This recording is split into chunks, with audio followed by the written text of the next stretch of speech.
Hello बच्चों, आज हम शुरू करने जा रहे हैं क्लास 11th का चैप्टर रिलेशंस। तो बच्चों, हमको रिलेशन में क्या समझना है, आइए समझते हैं। तो सबसे पहली बात कि रिलेशन का मतलब क्या होता है। रिलेशन का मतलब आप जानते हैं, जैसे नॉर्मल जिंदगी में क्या बोलते हैं आप कि एक इंसान का दूसरे इंसान से क्या रिलेशन है। हो सकता है वो उसके फादर हो, मदर हो, या बहन हो, भाई हो, तो आप यही बोलते हैं कि नहीं, दोस्त हो। तो ये क्या होता है, रिलेशन होता है। इसी तरीके से दो सेट्स के बीच में भी क्या होता है, एक रिलेशन होता है। तो कुछ ना कुछ कंडीशन होगी जिसकी वजह से उनके बीच में क्या बना है, एक कनेक्शन बना है, एसोसिएशन हुआ है। उसी को हम क्या कहते हैं, एक रिलेशन कहते हैं। आइए समझते हैं एक एग्जांपल से। तो जैसे मान लेते हैं हमारे पास एक सेट ए है जिसमें एलिमेंट्स है 1, 2 और एक सेट बी है जिसमें एलिमेंट्स हैं 2, 3। ठीक है बच्चों, तो हम बोलते हैं कि रिलेशन है कि ए का एलिमेंट डिवाइड करेगा बी के एलिमेंट को। A element of A divides element of B, ये हमने एक रिलेशन मान लिया है। ठीक है, इनके बीच में। तो इससे क्या हमारे पास पेयर्स बनेंगे, बताओ बच्चों जल्दी से। 1 2 को डिवाइड करेगा तो बनेगा 1, 2, 1 3 को करेगा 1, 3। ठीक है, फिर 2 2 को करेगा और 2 3 को नहीं कर पाएगा कंप्लीटली, तो हम बोलेंगे उनके बीच में रिलेशन नहीं है। तो ये हमारे पास क्या बन गया है, ये हमारे पास एक रिलेशंस का क्या बना, एक सेट बना है। और इसमें हर एक एलिमेंट को हम क्या बोलेंगे, ऑर्डर्ड पेयर बोलेंगे। क्या बोलेंगे बेटा, ऑर्डर्ड पेयर, क्योंकि एक ये पेयर है। ठीक है, और ध्यान क्या रखना होता है, जो ये रिलेशन बनता है बेटा हर बार, वो हमेशा सबसेट होता है किसका, ए क्रॉस बी का। अब आपको ए क्रॉस बी का मतलब समझना पड़ेगा।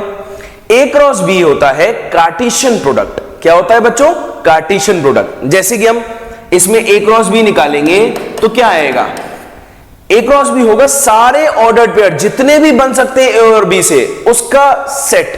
क्या, ए क्रॉस बी होगा जितने भी ऑर्डर्ड पेयर हम बना सकते हैं ए सेट और बी सेट से, वो इसमें आ जाएंगे। तो बनाते हैं 1 का 2 से मैपिंग कराते हैं, 1 की 3 से, 2 की 2 से और 2 की 3 से। ठीक है, और आप देख सकते हैं कि ये R है, वो इसका सबसेट आपको दिख रहा होगा। तो ये हमेशा होना चाहिए, तभी हम क्या कहेंगे, R को रिलेशन कहेंगे। ये कंडीशन है रिलेशन होने की। ठीक है बच्चों, और ध्यान में क्या रखना है आपको कि जो पहला एलिमेंट है रिलेशन में हर एक ऑर्डर्ड पेयर का, वो उससे अगर हम उसको मिला के लिख दें, 1 जैसे 1 आया और एक 2 आया, तो इसको क्या बोलेंगे, डोमेन। ठीक है, जो पहला एलिमेंट होगा रिलेशन का, ठीक है, उस सारे एलिमेंट्स का सेट अगर हम लिख दें तो वो क्या कहलाएगा, डोमेन कहलाएगा। और जो दूसरा एलिमेंट है, ठीक है, जैसे यहां पे आ रहा है 2 और 3, तो अगर हम उसको मिला के लिख दें सेट, तो वो क्या कहलाएगा, रेंज कहलाता है। जो दूसरा एलिमेंट है, दूसरे एलिमेंट्स का जो सेट है, वो क्या कहलाता है, वो कहलाता है कोडोमेन। क्या कहलाता है बच्चों, कोडोमेन। दोबारा, पहले एलिमेंट्स से मिला के जो सेट बनेगा उसको हम डोमेन बोलते हैं रिलेशन में से, और दूसरे एलिमेंट को मिला के अगर हम सेट बनाएंगे तो हम उसको बोलेंगे रेंज। और जो दूसरे एलिमेंट्स का सेट होता है, मेन सेट, जैसे यहां बी है, तो उसको हम क्या बोलते हैं, कोडोमेन बोलते हैं। ठीक है, कि दूसरे एलिमेंट्स कहां से आ रहे हैं, कौन से सेट से आ रहे हैं, वो कहलाता है कोडोमेन। ठीक है, समझे आप बात। इसको हम एरो डायग्राम से भी दिखा सकते हैं ना। जैसे एग्जांपल के तौर पे अगर आप ध्यान देंगे तो जैसे हम एक एग्जांपल लें, ए और बी। ठीक है, यहां है 1 2 और यहां है 2 3 4। फॉर एग्जांपल 1 का रिलेशन 2 से है, ठीक है, 2 का 3 से है। ठीक, अब यहां पर R किसके बराबर है, R है 1, 2 और 2, 3 के बराबर है। ठीक है, यहां पर तो डोमेन क्या है, डोमेन है हमारे पास बच्चों यहां पर कौन कौन, सेट ऑफ पहले एलिमेंट्स। ठीक है, फर्स्ट एलिमेंट्स, तो आ जाएगा 1, 2। और रेंज क्या आएगी बच्चों, रेंज आएगी 2, 3। ठीक है, क्योंकि सेकेंड एलिमेंट्स का सेट से मिलके क्या बनेगा, रेंज बनेगा। और कोडोमेन क्या होगा, कोडोमेन होगा हमारा पूरा सेट बी, कोडोमेन क्या कहलाएगा? Set B. जहां से रेंज के आंसर्स आ रहे हैं वहां उस सेट को बोलते हैं हम उसका कोडोमेन। ठीक है बेटा, सबसे इंपॉर्टेंट बात थी इस चैप्टर की, जो हमें ये बात समझ में आनी चाहिए, पहली बात। फिर हमें आगे चैप्टर में क्या पढ़ना है वो हम धीरे धीरे सीखते जाएंगे। ठीक है, तो आपको सबसे पहले इंपॉर्टेंट बात आपको सिखा दी है कि रिलेशन का मतलब क्या होता है, और ए क्रॉस बी का मतलब क्या है, ऑर्डर्ड पेयर का मतलब क्या है, और डोमेन कहां से ली जाती है, रेंज कोडोमेन कहां से ली जाती है। ठीक है, एक बात और समझिए, जब भी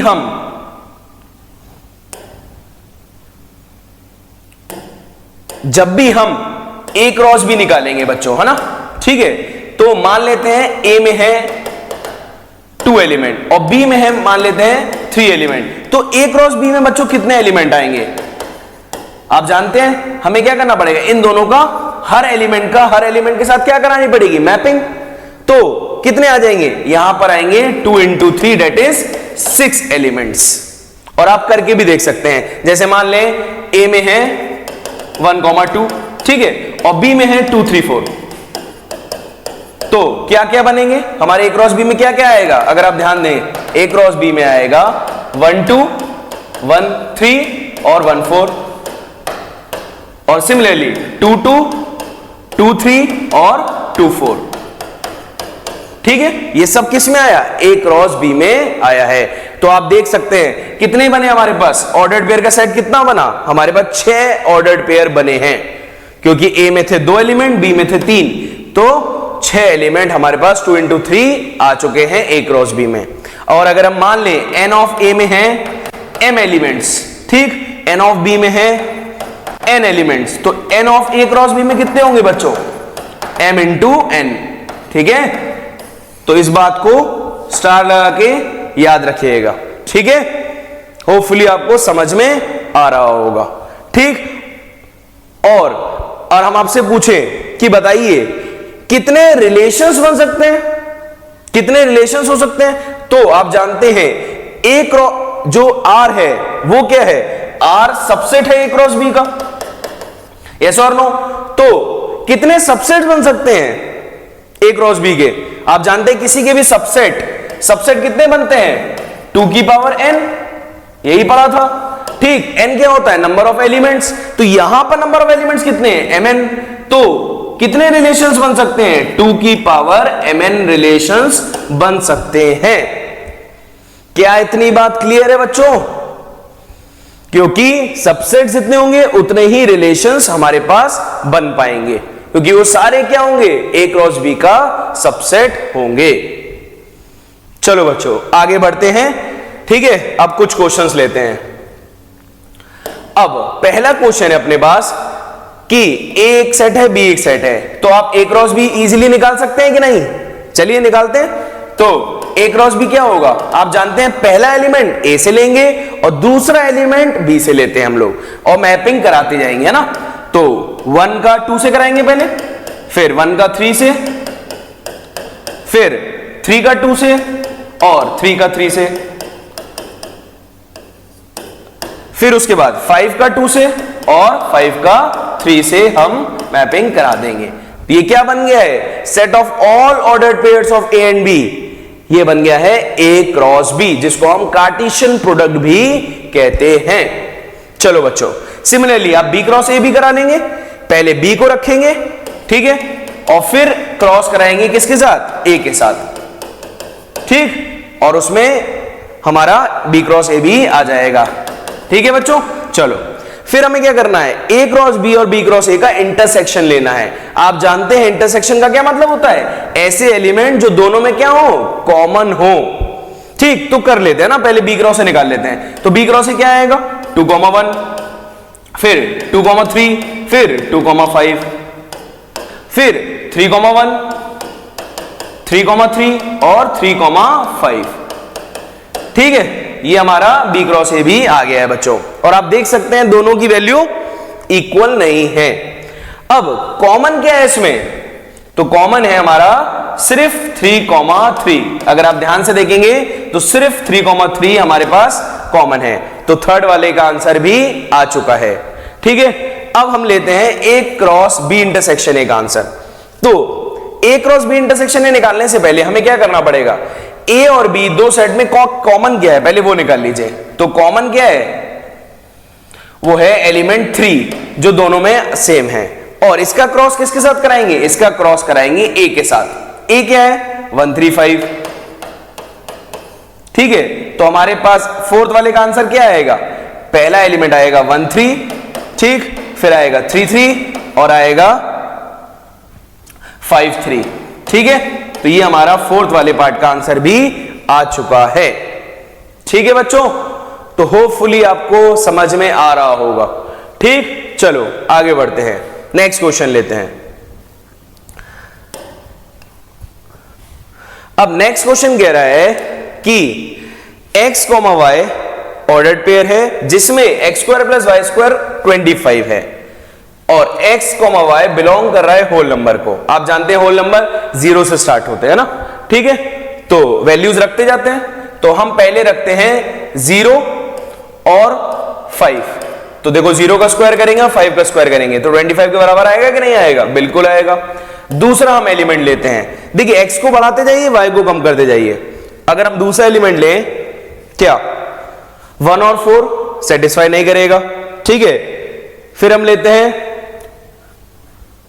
क्या 3 2 और 4, वो भी सेटिस्फाई नहीं करेगा। फिर हम लेते हैं 3 4। तो देखिए 3 4 जब लेंगे तो वो सेटिस्फाई कर जाएगा। 3 का स्क्वायर प्लस 4 का स्क्वायर, ठीक है, वो 25 हो रहा है। ठीक, फिर हम लेते हैं 4 3, वो भी सेटिस्फाई कर रहा है। फिर हम लेते हैं 5 0, ठीक है, और वो भी सेटिस्फाई कर रहा है। तो ये हमारे पास क्या आ गए, ये हमारे पास सारे हमने क्या लिख लिए हैं, ऑर्डर्ड पेयर लिख लिए जो इस कंडीशन को सेटिस्फाई कर रहे होंगे। चलो बेटा आगे बढ़ते हैं, नेक्स्ट क्वेश्चन। नेक्स्ट क्वेश्चन में दो ऑर्डर्ड पेयर दिए हैं और दोनों को इक्वल करा दिया है। पूछ रहा है एक्स और वाई, तो क्या करें, पहला एलिमेंट ऑर्डर पेयर का पहले के बराबर कराइए। तो यहां से x कितना आ जाएगा, सॉल्व करेंगे तो 5/3 minus 1, x/3 is equal to 2/3, तो x बराबर 2 आ रहा है। ठीक है, सिमिलरली दूसरे वाले ऑर्डर पेयर को दूसरे वाले दूसरे वाले एलिमेंट को दूसरे एलिमेंट से बराबर कराइए। ठीक है, तो कैसे सॉल्व करेंगे, y minus 2/3 is equal to 1/3। तो सॉल्व करेंगे तो 2/3 उधर जाएगा, 2/3 प्लस 1/3, तो y कितना आ जाएगा, y आ जाएगा 3/3 डेट इज 1। ठीक है, x2 और y1 आंसर हमारा आ रहा है। चलो बेटा आगे बढ़ते हैं। तो नेक्स्ट क्वेश्चन कह रहा है कि ए बी सी 3 सेट दिए हैं और हमें यहां पे कुछ वेरीफाई करना है। तो पहले सॉल्व कर लेते हैं ए सेट को। ठीक है, ए सेट में x नेचुरल नंबर को बिलोंग कर रहा है और एक ही इक्वेशन दी हुई है और आप जानते हैं क्वाड्रेटिक को कैसे सॉल्व करते हैं ना, x² माइनस 5x प्लस 6 लिखा है, कैसे सॉल्व करते हैं, इक्वल टू 0, 1 और 6 का मल्टीप्लाई करेंगे, ठीक, और इसकी फैक्टर करेंगे। फैक्टर क्या आएंगे 3 और 2, और हम जानते हैं प्लस करने पे क्या आना चाहिए, 5 आना चाहिए उन दो फैक्टर्स को, और देखिए आ भी रहा है। ठीक, तो रख दीजिए x² minus x 3 plus 2 bracket में प्लस 6 इक्वल टू 0। ठीक है, सॉल्व करिए, x² minus 3x minus 2x plus 6 common निकालिए तो आएगा x माइनस 3 और माइनस 2 कॉमन निकालेंगे आएगा x माइनस 3। ठीक है, तो क्या दो फैक्टर बन रहे हैं, x माइनस 3 और x माइनस 2। अब दोनों को इक्वल टू 0 करेंगे तो क्या आ जाएगा सेट A में, एक आएगा 2 और एक आएगा 3। ठीक है बच्चों, अब इसी तरीके से B सेट को सॉल्व करिए। क्या कह रहा है, x होल नंबर में बिलोंग कर रहा है और 0 से शुरू होके लेस देन 2 है, तो B में क्या क्या आ जाएगा, एक आएगा 0, ठीक है, एक आएगा हमारा 1। ठीक, तो हमारे पास B में दो एलिमेंट्स आ गए हैं। अब C सेट क्या कह रहा है, x नेचुरल नंबर है और x की वैल्यू लेस देन 3 है, तो क्या करें, अब देखिए C में क्या क्या आएगा, एक आएगा 1, एक आएगा 2, ठीक, लेस देन 3 है तो 3 नहीं आएगा। ठीक है, हमने A B set C set निकाल लिया है। अब हमें क्या करना है, अब हमें वेरीफाई करना है। आइए वेरीफाई करते हैं।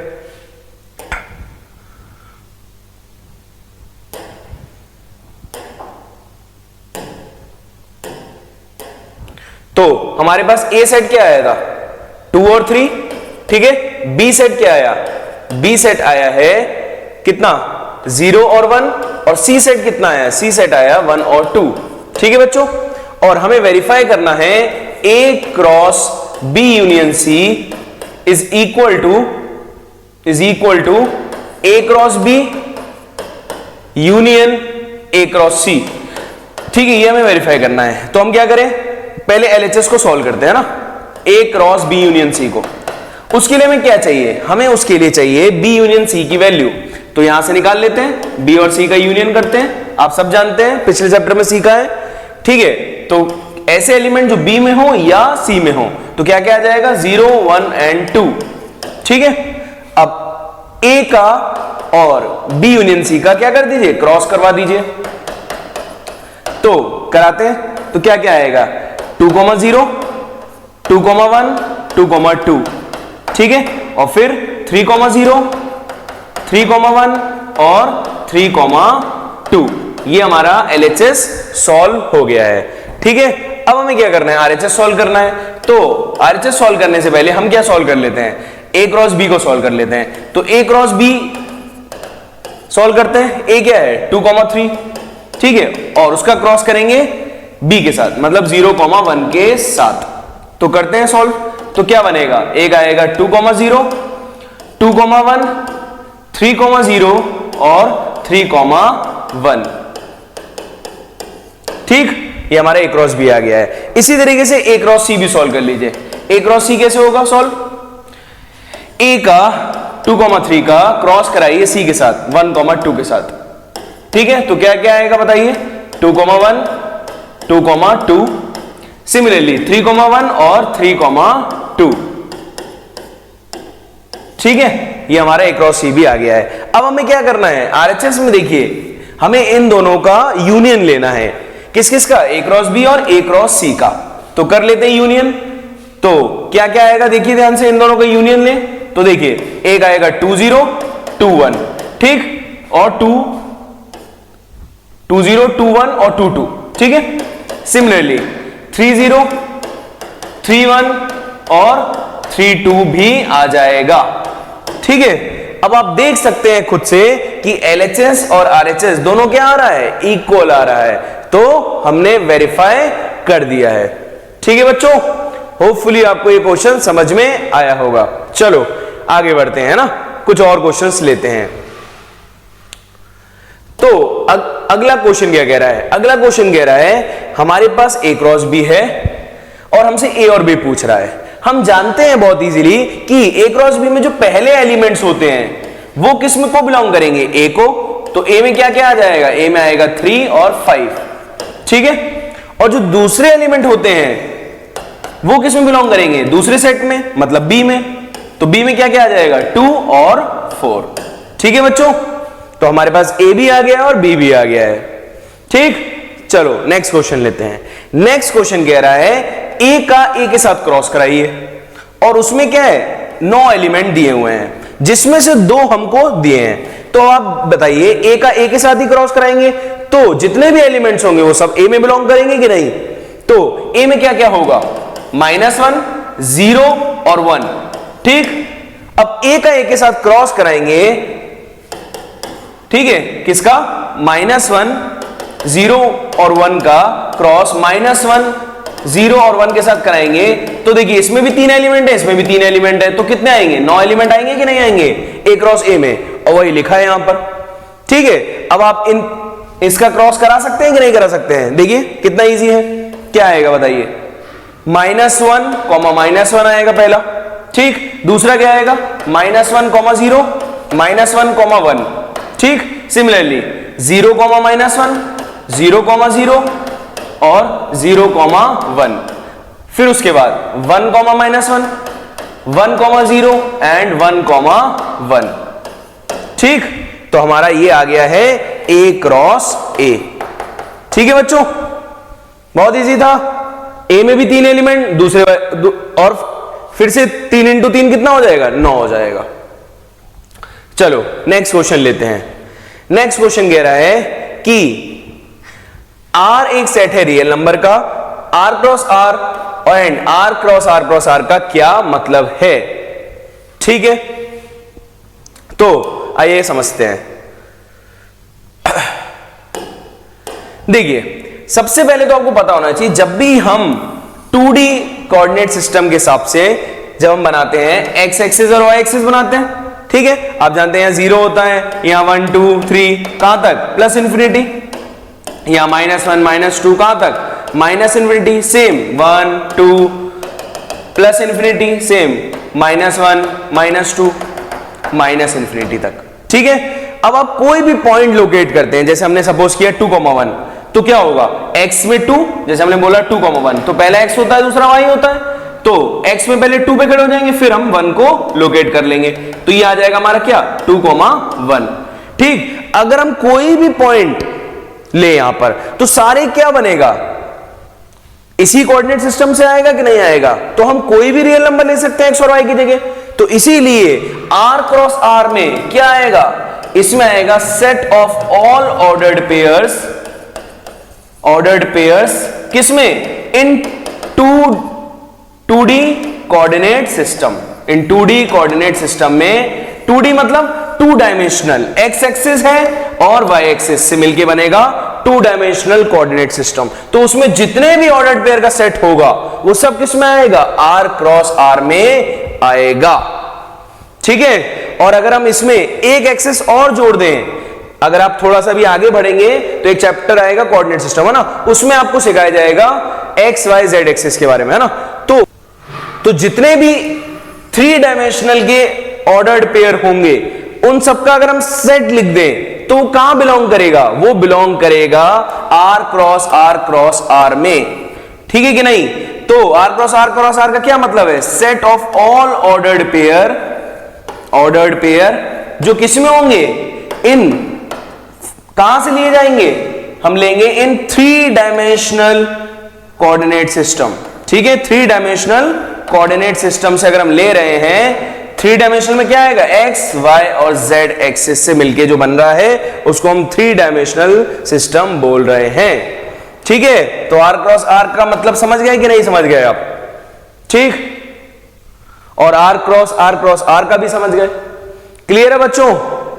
ठीक है, चलो आगे बढ़ते हैं। नेक्स्ट क्वेश्चन लेते हैं। नेक्स्ट क्वेश्चन कह रहा है कि एक दे रखा है सेट और a क्रॉस a पूछ रहा है, चलो करते हैं सॉल्व। a क्या है, a है हमारे पास 1,2, ठीक है, और हमसे पूछ रहा है a क्रॉस a। ये कब निकाल पाएंगे, पहले हमें a क्रॉस a निकालना पड़ेगा। ठीक है, तो a क्रॉस a की वैल्यू क्या आएगी, 1,2 का अगर हम क्रॉस करा दें 1,2 से तो क्या आने वाला है, देखिए ये आएगा पहले 1,1, फिर 1,2, फिर 2,1 और 2,2। ठीक है, ये आ गया हमारे पास a क्रॉस a। ठीक, अब हमें क्या करना है, अब हमें a क्रॉस a का a के साथ क्रॉस करा देना है। ठीक है कि नहीं, तो क्या करें, इस पूरे का हमें किसके साथ क्रॉस कराना है, 1,2 के साथ। तो बताइए क्या क्या आएगा, अब हर एक का कराते जाइए, इसका दोनों से होगा 1 1 1, ठीक, फिर क्या होगा, इसका 2 के साथ होगा 1 1 2, ठीक, सिमिलरली 1 1 1 2 1 और क्या आएगा 1 2 2, ठीक है, फिर आएगा 2 1 1, फिर आएगा 2 1 2, ठीक है, फिर आएगा 2 2 1 और आखिरी आएगा 2 2 और 2। ठीक है, तो हमने क्या बना लिए ये सारे a क्रॉस a के ऑर्डर्ड पेयर हमने बना लिए हैं। ठीक है, होपफुली आपको समझ में आया होगा। अब इसमें एक चीज और पूछी थी, इसमें पूछा था इस a क्रॉस a के सबसेट्स कितने होंगे, और आप जानते हैं किसी भी सेट के सबसेट्स किसके बराबर होता है, सबसेट्स होता है 2 की पावर n।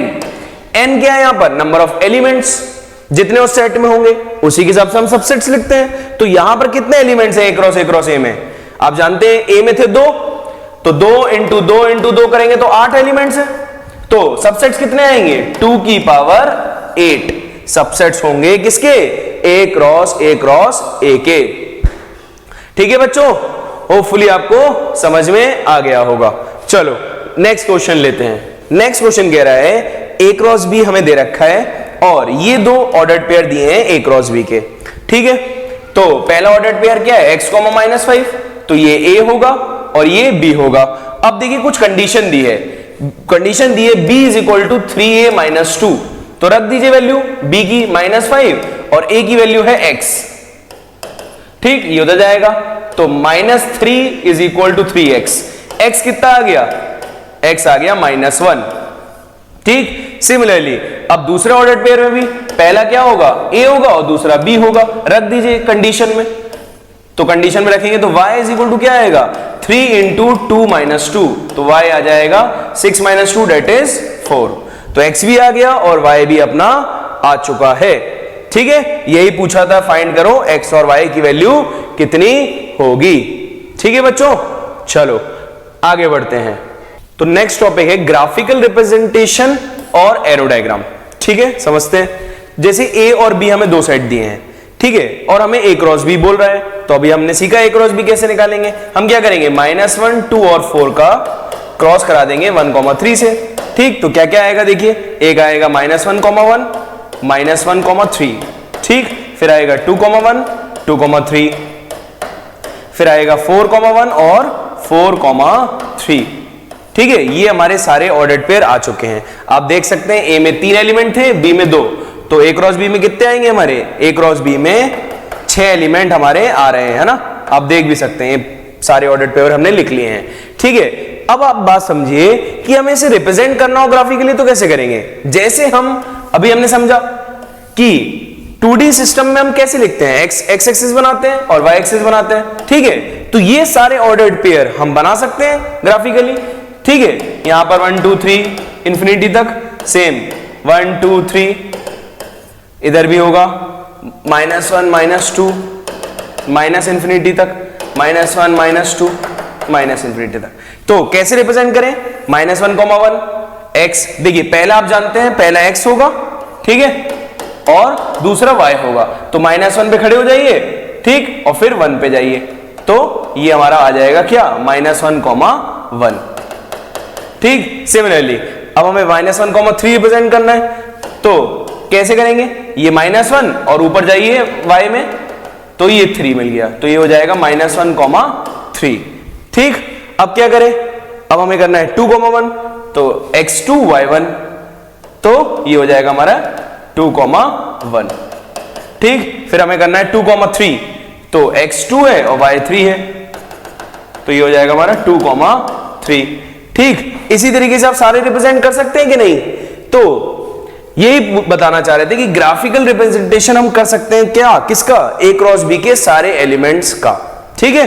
हमें क्या करना है, उसको 2D कोऑर्डिनेट सिस्टम में बना देना है। और इसी तरीके से अगर हमसे पूछ लेता कि a cross b cross c के एलिमेंट्स को रिप्रेजेंट करो, तो क्या करते, कैसे करते, हम वहां पर z एक्सिस की भी हेल्प लेते और हम वहां पर भी रिप्रेजेंटेशन कर सकते हैं, ठीक है बच्चों, समझ में आ गया है। चलो बहुत बढ़िया।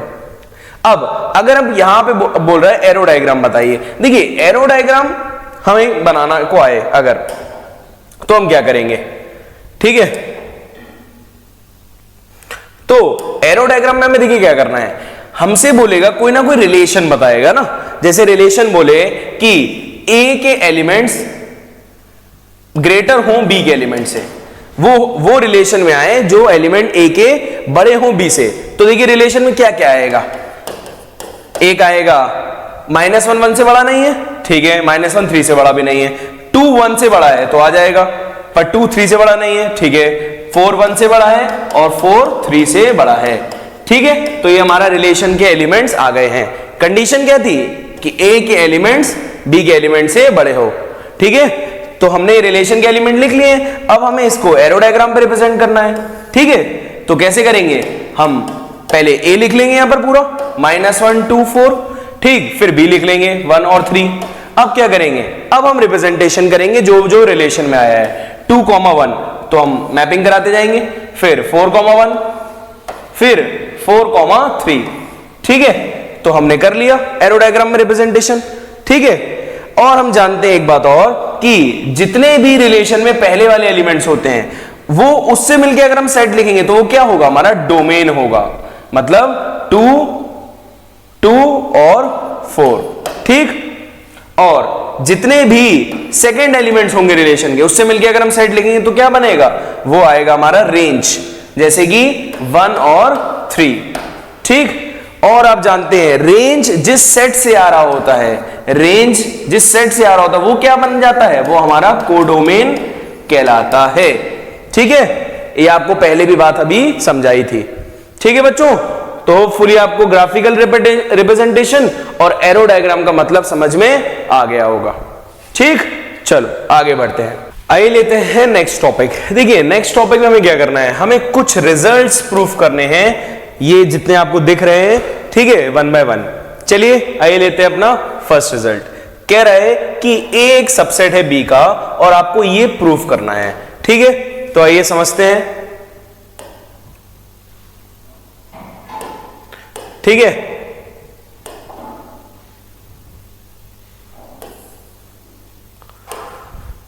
तो आइए समझते हैं ना। तो पहला क्वेश्चन है अपना, फर्स्ट रिजल्ट जो हमें प्रूफ करना वो है, अगर if A is a subset of B, ठीक। और टू प्रूफ क्या करना अपने को, टू प्रूफ करना है A cross C is a subset of B cross C, ठीक है, फॉर एनी सेट सी, ठीक है। आइए समझते हैं कैसे हम प्रूफ कर सकते हैं। देखिए हम मान के चलते हैं कि एक एलिमेंट मानते हैं जो ए क्रॉस सी में हो, तो मान लेते हैं ए कॉमा सी बिलोंग कर रहा है हमारे एलएचएस में, किसमें, ए क्रॉस सी में, ठीक है। और अगर हम इसको आरएचएस में लेंगे तो हमारा प्रूव हो जाएगा, ठीक है। तो इसका मतलब क्या है, आप जानते हैं ए बिलोंग करेगा ए को एंड सी बिलोंग करेगा कैपिटल सी सेट में, ठीक है। चलो अब आप जानते हैं ए किसका सबसेट है, बी का।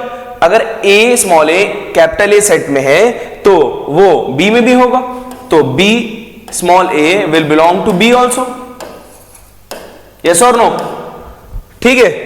तो हम इन दोनों बातों को अगर हम क्लब कर दें तो इसका क्या मतलब है, A comma C will belong to B cross C, ठीक है। तो देखिए हम एलएचएस लेके चले और आरएचएस ले आए, तो इसका मतलब क्या है, A cross C is a subset of B cross C, ठीक है। हमने प्रूफ कर दिया कि नहीं कर दिया, बहुत इजीली। चलो आगे बढ़ते हैं, लेते हैं नेक्स्ट क्वेश्चन। नेक्स्ट क्वेश्चन कह रहा है कि if A is a subset of B and C is a subset of D, ठीक। टू प्रूफ करना है A cross C is a subset of B cross D, ठीक है। तो क्या करें, फिर से LHS में मान लेते हैं कोई एक एलिमेंट, तो मान लेते हैं A कॉमा C बिलोंग कर रहा है किसमें, A क्रॉस C में, ठीक है। तो स्मॉल a किसमें बिलोंग करेगा, सेट A में, एंड स्मॉल सी किस में बिलोंग करेगा, सेट सी में, ठीक है। हम जानते हैं ए किसका सबसेट है, बी का। तो अगर ए में बिलोंग कर रहा है तो बी में भी बिलोंग करेगा, तो small A will belong to B. And C किसका सबसेट है, सी सबसेट है डी का, तो स्मॉल सी किस में बिलोंग करेगा, डी में भी बिलोंग करेगा। तो अगर हम इन दोनों बातों को क्लब कर दें तो इसका क्या मतलब है, ए कॉमा सी बिलोंग करेगा किसमें, बी क्रॉस डी में। तो हम देखिए एलएचएस लेके चले, आरएचएस ले आए, तो देयरफॉर क्या प्रूफ कर दिया, A cross C is a subset of B cross D, ठीक है। तो हमारा टू प्रूफ हो चुका है। चलो लेते हैं नेक्स्ट क्वेश्चन। तो देखते हैं नेक्स्ट क्वेश्चन क्या कह रहा है। नेक्स्ट क्वेश्चन कह रहा है A and B are two non empty sets. हमें प्रूफ क्या करना है, A cross B is equal to B cross A, double implies A equal to B. देखिए इस टाइप के क्वेश्चंस में क्या करना होता है, आपको एक को लेट करना होता है और दूसरे को प्रूफ करना होता है, या फिर इसको लेट करिए और इसको प्रूफ करिए। तो हमें दोनों तरफ से प्रूफ करना पड़ेगा, ठीक है। तो सबसे पहले हम आरएचएस एलएचएस करते हैं, ठीक है, वो थोड़ा इजी है। तो देखते हैं क्या लिखा है। हमने लेट कर लिया कि a is equal to B, ठीक है, और हम ये वाली चीज प्रूफ करेंगे। टू प्रूफ क्या है हमारा, टू प्रूफ है a cross b is equal to b cross a, ठीक। तो अगर हम पहले a क्रॉस b की वैल्यू निकालें ठीक है, हम जानते हैं ए और बी बराबर है, तो क्या आ जाएगा, ए की जगह बी रख सकते हैं, तो आ जाएगा बी क्रॉस बी। ठीक है, अगर हम बी क्रॉस ए की वैल्यू निकालें तो क्या आएगा, ए और बी बराबर है तो क्या आ जाएगा, फिर से बी क्रॉस बी। ठीक, तो आप देख सकते हैं दोनों का आरएचएस सेम आ रहा है, तो देयरफॉर एलएचएस सेम हो जाएगा, तो A cross B is equal to B cross A prove हो चुका है। ठीक है, अब हम क्या करते हैं, अब हम अपना एलएचएस से आरएचएस लेके आएंगे। ठीक है, क्या करेंगे, एलएचएस से आरएचएस को लेके आएंगे। ठीक है, अब लेट कर लेते हैं, हम लोग लेट करते हैं कि A cross B is equal to B cross A, और अपने को प्रूफ क्या करना है, A is equal to B. ठीक है, तो सबसे पहले हम मानते हैं कि ए कॉमा बी बिलोंग करेगा ए क्रॉस बी में। ठीक है, तो इसका मतलब क्या है, जो ए है वो कहां बिलोंग कर रहा है, ए में, एंड बी किस में बिलोंग कर रहा है, कैपिटल बी सेट में। बिल्कुल सही बात है, आगे बढ़ते हैं।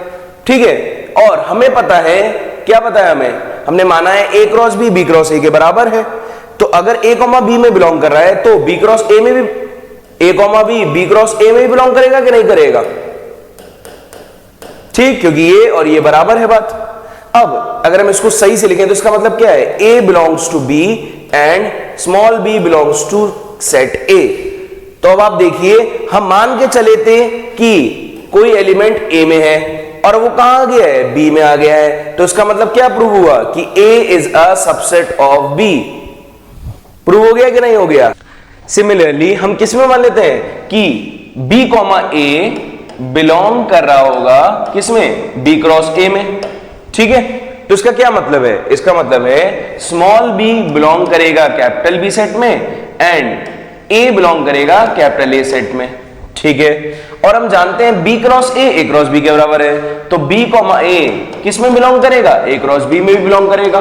तो इसका क्या मतलब है, इसका मतलब है स्मॉल बी बिलोंग करेगा कैपिटल ए सेट में एंड स्मॉल ए बिलोंग करेगा कैपिटल बी सेट में। अब आप देखिए ध्यान से, हम मान के चले स्मॉल बी सेट बी में है और हमने कहां लिया है उसको, स्मॉल बी ए सेट में ले आए हैं, तो इसका मतलब क्या प्रूफ कर दिया हमने कि B is a subset of A. और हम कह सकते हैं ए बी का सबसेट है और बी ए का सबसेट है, तो इन दोनों बातों से क्या प्रूव हो गया कि A is equal to B, और यही हमें टू प्रूफ करना भी था। ठीक है बच्चों, तो होपफुली आपको समझ में आ गया होगा। आइए लेते हैं नेक्स्ट क्वेश्चन।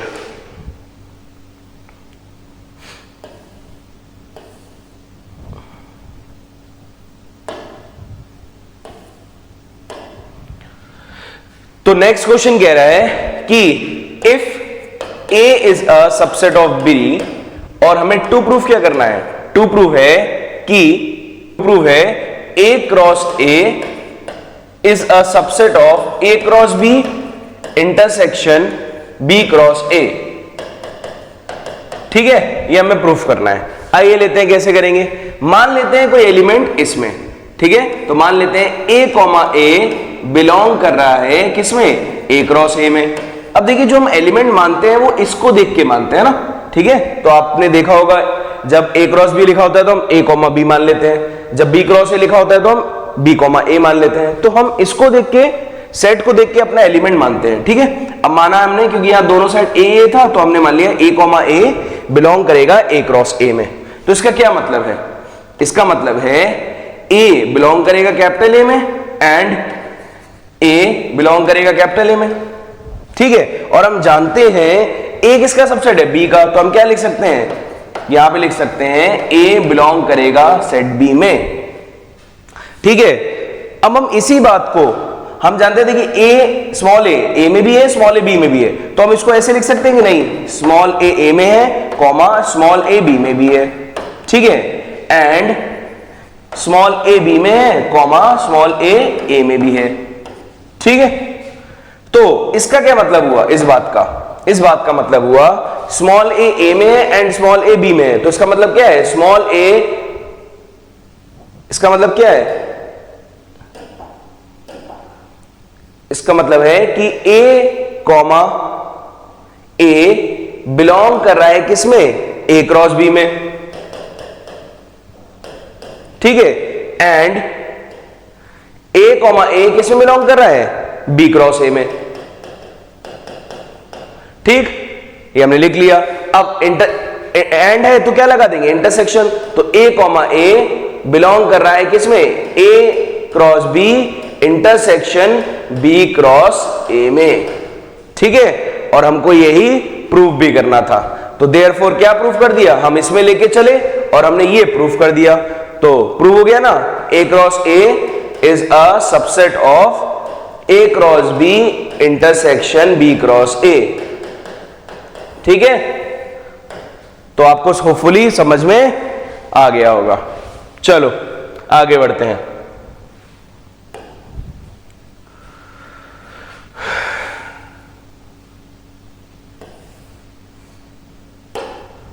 तो नेक्स्ट क्वेश्चन है, एबीसी 3 सेट है, प्रूफ करना है A cross B union C is equal to A cross B union A cross C. ठीक है, तो आइए समझते हैं कैसे करेंगे। लेते हैं, मान लेते हैं इसमें कोई सेट है हमारा। ठीक है, लेट करते हैं कि ए कॉमा बी बिलोंग कर रहा है ए क्रॉस बी यूनियन सी में। ठीक है, तो क्या मतलब होगा इसका, स्मॉल ए बिलोंग करेगा कैपिटल ए में एंड स्मॉल बी बिलोंग करेगा किसमें, बी यूनियन सी में। ठीक है, तो क्या मतलब है इस बात का, इस बात का मतलब है स्मॉल बी या तो बी में होगा या फिर स्मॉल बी सी में होगा। ठीक है कि नहीं। अब डिस्ट्रीब्यूटिव लॉ लगा दीजिए। तो स्मॉल ए बिलोंग कर रहा है ए में एंड स्मॉल बी बिलोंग कर रहा है कैपिटल बी में। ठीक है, और स्मॉल ए बिलोंग कर रहा है कैपिटल ए में एंड स्मॉल बी बिलोंग कर रहा है सी में। ठीक है, डिस्ट्रीब्यूटिव लॉ लगा दिया हमने।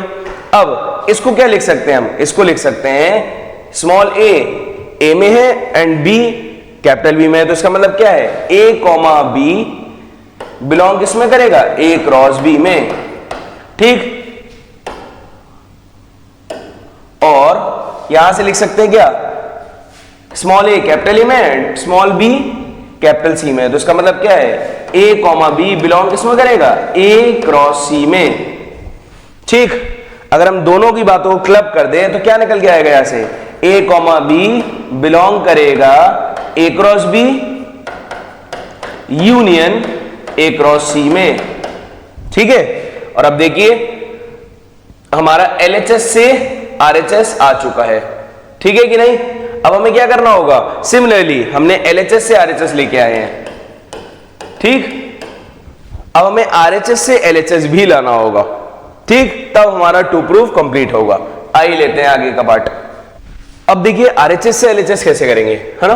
तो क्वेश्चन क्या था हमारा, A cross B union C is equal to A cross B union A cross C. ठीक है, अब हमें RHS से LHS जाना है, यहां से यहां जाना है। तो क्या लेट कर लें कि एक एलिमेंट मान लेते हैं x कॉमा वाई बिलोंग करेगा किसमें, A cross B union A cross C में। ठीक है, और प्रूफ करते हैं। तो इसका मतलब क्या है, x कॉमा वाई बिलोंग करेगा ए क्रॉस बी में या फिर और x कॉमा वाई बिलोंग करेगा ए क्रॉस सी में। ठीक है बच्चों, तो इसको खोलते हैं। इसका मतलब क्या है, x बिलोंग करेगा a में एंड y बिलोंग करेगा b में, और सिमिलरली x बिलोंग करेगा a में एंड y बिलोंग करेगा c में। ठीक है, तो कॉमन क्या है अपने पास, कॉमन है x बिलोंग कर रहा है a में। ठीक है, तो कॉमन ले लेते हैं x बिलोंग a में बिलोंग कर रहा है एंड, ठीक है, एंड अब y ये वाली चीज कॉमन हो जाएगी। तो क्या ये लिख लेंगे हम, y बिलोंग कर रहा है b में और y बिलोंग कर रहा है c में। ठीक है कि नहीं। तो इसका मतलब क्या है, x बिलोंग कर रहा है a में एंड इसको लिख सकते हैं y बिलोंग कर रहा है b यूनियन c में। ठीक है कि नहीं। तो अगर हम दोनों बातों को क्लब कर दें तो क्या मतलब निकल के आएगा, इसका मतलब निकल के आएगा x a में है and y b union c में है। तो इसका मतलब x कॉमा वाई बिलोंग करेगा ए क्रॉस बी यूनियन सी में। ठीक है, अब देखिए हम आरएचएस लेके चले और एलएचएस ले आए, तो अब हमारा टू प्रूफ अच्छे से ये हो चुका है। ठीक, हमने एलएचएस से आरएचएस भी कर दिया और आरएचएस से एलएचएस भी कर दिया। बच्चों इस टाइप का एक प्रूफ जरूर पेपर में आएगा, तो आप अच्छे से करेंगे तो सब कुछ आपको समझ में आ जाएगा। ठीक, और बहुत इजीली पेपर में सॉल्व कर लेंगे। चलो लेते हैं नेक्स्ट क्वेश्चन।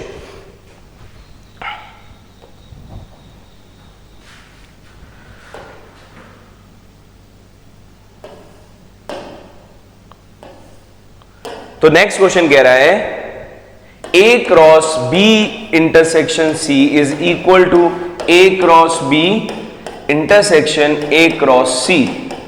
ठीक है, चलिए करते हैं, लेट करते हैं। सबसे पहले क्या ए कॉमा बी बिलोंग कर रहा होगा A cross B union B intersection C में।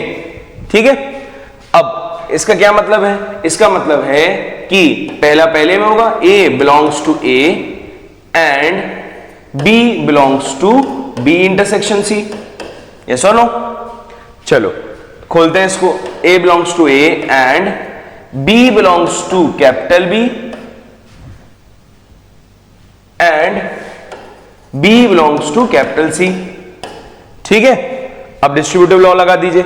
तो A belongs to capital A and B belongs to capital B.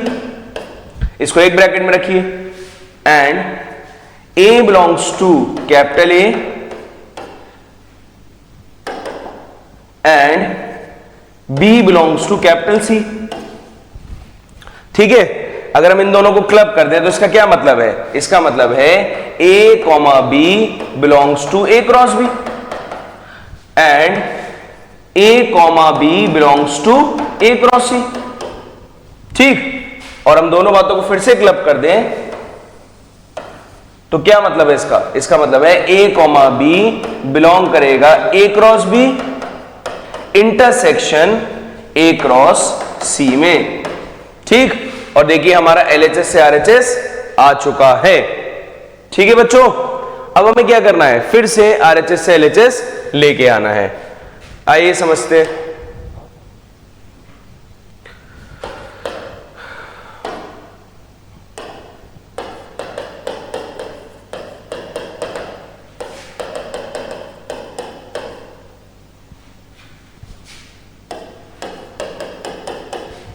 अब हमें क्या करना है? आरएचएस से एलएचएस लेके आना है। तो लेट करते हैं। एक्स कॉमा वाई बिलोंग करेगा A cross B intersection A cross C में। ठीक, तो इसका क्या मतलब है? एक्स कॉमा वाई बिलोंग करेगा ए क्रॉस बी में and x comma Y belong करेगा किसमें? ए क्रॉस सी में। ठीक, यही मतलब है। अब इसको खोल दीजिए।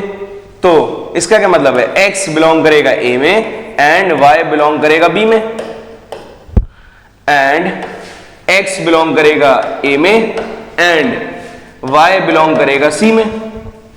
ठीक है, अब देखिए क्या कॉमन है दोनों में से? x belongs to a and क्या बचेगा? ये बचेगा y belongs to b and y belongs to c। ठीक, अब हम इसको क्या लिख सकते हैं? इसको लिख सकते हैं हम y belongs to b intersection c, और ये ऐसे ही रहेगा x belongs to a and. ठीक है, अब इन दोनों बातों को क्लब करके कैसे लिख सकते हैं हम? x belongs to a and y belongs to b intersection c। इसका मतलब क्या है? x कॉमा y बिलोंग करेगा a cross b intersection c में। ठीक है, अब आप देख सकते हैं कि हमने LHS से RHS और RHS से LHS भी कर दिया है। तो हमारा ये जो टू प्रूव है ये बहुत इजीली हो गया है। ठीक है बच्चों, तो होपफुली आपको समझ में आ रहा होगा। आइए लेते हैं नेक्स्ट क्वेश्चन। नेक्स्ट क्वेश्चन कह रहा है A cross B minus C is equal to A cross B minus A cross C। ठीक है बच्चों, आइए समझते हैं कैसे करेंगे। तो LHS में मान लेते हैं कोई element A comma B belong कर रहा है किसमें? A cross B minus C में। ठीक है, तो इसका क्या मतलब है? इसका मतलब है स्मॉल ए बिलोंग करेगा कैपिटल ए में एंड स्मॉल बी बिलोंग करेगा बी माइनस सी में। ठीक है, यही मतलब है इस बात का। तो इसको खोलते हैं, small A belongs to A and अब स्मॉल बी माइनस सी में। इसका मतलब क्या है? आप जानते हैं स्मॉल बी में होगा एंड स्मॉल बी सी में नहीं होगा, यही मतलब है इस बात का। ठीक है, अब डिस्ट्रीब्यूटिव लॉ लगाइए, small A belongs to A and small B belongs to B and small A belongs to A and small B does not belongs to C. ठीक, अब इसको क्या लिख सकते हैं बच्चों? तो इसका मतलब है स्मॉल ए में एंड स्मॉल बी में है, तो इसका मतलब ए कॉमा बी बिलोंग कर रहा है किसमें? ए क्रॉस बी में। ठीक, एंड यहां पे कैसे लिखेंगे? स्मॉल ए में है एंड स्मॉल बी सी में नहीं है, तो इसका क्या मतलब हुआ? स्मॉल ए में है एंड स्मॉल बी सी में नहीं है। तो अब एक बात बताइए, कोई भी एक एलिमेंट उस सेट में नहीं है तो क्या वो उसके क्रॉस में होगा? क्रॉस में नहीं होगा, तो इसका मतलब ये निकला ना कि जो ए कॉमा बी है वो ए क्रॉस सी में नहीं होगा। ठीक है, समझ में आया? इंपॉर्टेंट बात थी ये। क्या? अगर ए कैपिटल ए में है और बी सी में नहीं है तो क्या ए comma B A cross C में होगा? नहीं होगा। ठीक है, दोनों होते हैं तभी होता है। ठीक है, तो इससे क्या बात निकली? इसमें A comma B cap A cross B में है और A comma B A cross C में नहीं है, तो इससे बात निकली कि A comma B A intersection B में है पर ए क्रॉस सी में नहीं है, तो माइनस ए क्रॉस सी। ठीक है, आप जानते ही कैसे आया होगा। देखिए थोड़ा समझ लीजिए, अगर हम आपने पढ़ा है पीछे सेट्स पढ़ा है तो आप जानते होंगे, अगर कोई भी चीज x a में है एंड x b में नहीं है तो इसको कैसे लिखते हैं? x belongs to a minus B. ठीक है, तो वही चीज लिखी है यहां पर। कोई चीज वही सेम चीज a क्रॉस b में और वही सेम चीज a क्रॉस c में नहीं है, तो इसका मतलब क्या है कि वो उसके a माइनस बी में होगी। इसका मतलब क्या था दोनों बातों का कि A cross B minus A cross सी। आप इस बात से भी समझ सकते हैं। ठीक है, चलो हमारा LHS से RHS आ गया है, अब हमें RHS से LHS करना है। चलो समझते हैं।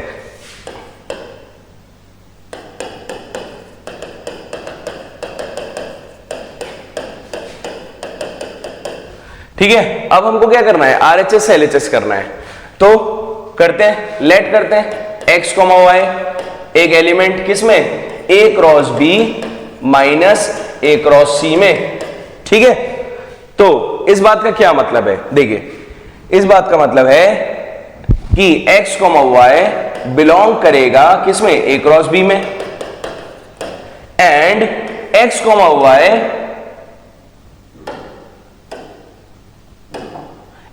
y does not belongs to किसमें? ए क्रॉस सी में। समझ सकते हैं कि नहीं? अभी समझाया आपको ये बात। अगर उसके माइनस में है तो पहले वाले में होता है, दूसरे वाले में नहीं होता है। ठीक है, इसको खोलते हैं। इसका मतलब है x belongs to a and y belongs to b। ठीक, एंड अब देखिए x, y A cross C में नहीं है और हम जानते हैं x a में है, तो यहां पर भी x a में तो होगा। ए क्रॉस सी में क्यों नहीं है? क्योंकि y सी में नहीं होगा and y does not belongs to c। ठीक है कि नहीं? तो क्या कॉमन है यहां से कॉमन है x belongs to a and अब देखिए क्या आएगा एक ब्रैकेट में, y belongs to b and y does not belongs to c। ठीक है, तो अब इस बात का क्या मतलब है? y b में है एंड y c में नहीं है, अभी बताया था। तो y बिलोंग करेगा किसमें? b माइनस c में and x belongs to a। इसको ऐसे लिख देंगे। अब इन दोनों बातों का क्या मतलब है? x a में है एंड y इसमें है, तो इसका मतलब क्या है? x, y बिलोंग करेगा a cross b minus c में। ठीक है, तो हमारा RHS से LHS भी बच्चों बहुत इजीली आ गया है। ठीक, तो आपको समझ में आ गया होगा। आइए लेते हैं नेक्स्ट क्वेश्चन। तो नेक्स्ट क्वेश्चन क्या कह रहा है कि A cross B intersection C cross D is equal to A intersection C cross B intersection D। ठीक है, ये हमें प्रूफ करना है। तो आप जानते हैं कैसे करना है, पहले LHS से RHS, फिर RHS से LHS।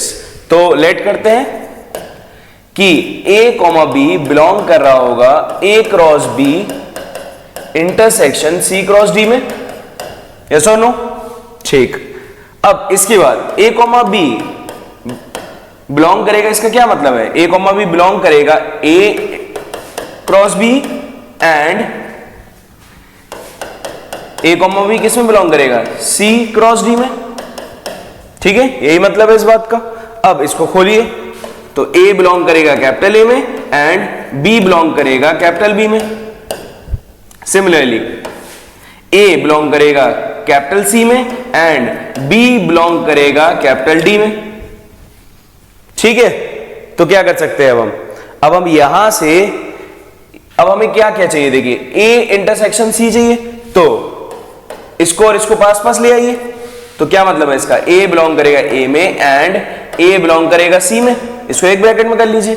एंड B बिलोंग कर रहा है कैपिटल B में एंड B बिलोंग कर रहा है कैपिटल D में। तो इसको क्या लिख सकते हैं हम? A बिलोंग कर रहा है A इंटरसेक्शन C में एंड B बिलोंग कर रहा है B इंटरसेक्शन D में। तो अगर हम दोनों बातों को क्लब कर देंगे, क्या मतलब है? इसका मतलब है A, B बिलोंग करेगा A intersection C cross B intersection D में। देखिए, LHS मान के चले और RHS हमारा आ चुका है। ठीक है बच्चों, तो अब हमें क्या करना है? अब हमें RHS से LHS सॉल्व करना है। आइए समझते हैं।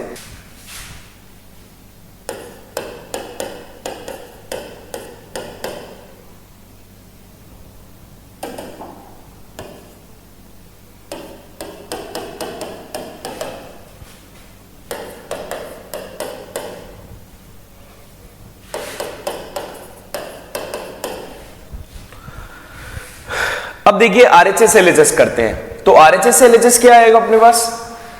लेट करते हैं X, Y बिलोंग कर रहा है A intersection C cross B intersection D में। ठीक है, तो इसका क्या मतलब है? अगर आप इसका मतलब ढूंढेंगे तो क्या मतलब है? इसका मतलब है कि पहला वाला पहले में करेगा, दूसरा दूसरे में करेगा। तो X बिलोंग किस में करेगा? A इंटरसेक्शन C में। ठीक है, और Y किस में बिलोंग करेगा? Y बिलोंग करेगा B इंटरसेक्शन D में। ठीक है, अब अलग अलग करते हैं। तो X बिलोंग करेगा A में एंड X बिलोंग करेगा C में। सिमिलरली Y बिलोंग करेगा B में एंड Y बिलोंग करेगा D में। तो हम यहां पर इसको और इसको पास पास लिख लेते हैं। X belongs to A and Y belongs to B। ठीक है, similarly X belongs to C and Y belongs to D।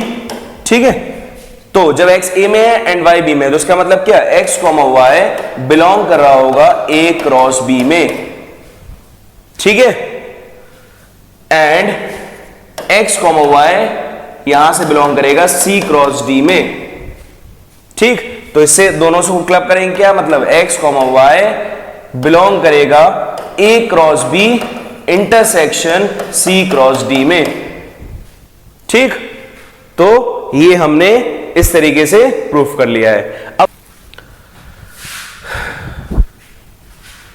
आइए लेते हैं नेक्स्ट क्वेश्चन।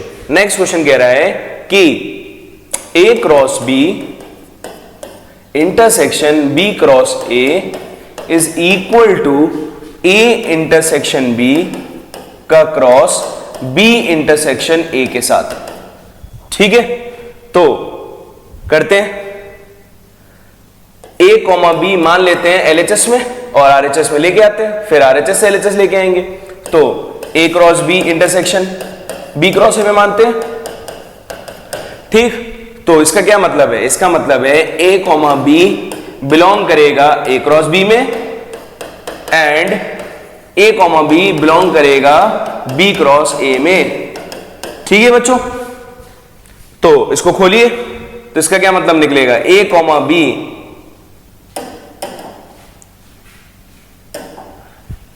इसका क्या मतलब निकलेगा कि ए बिलोंग कर रहा है कैपिटल ए में एंड बी बिलोंग कर रहा है कैपिटल बी में। ठीक है, यहां से क्या निकलेगा, ए बिलोंग कर रहा है कैपिटल बी में एंड स्मॉल बी बिलोंग कर रहा है कैपिटल ए में।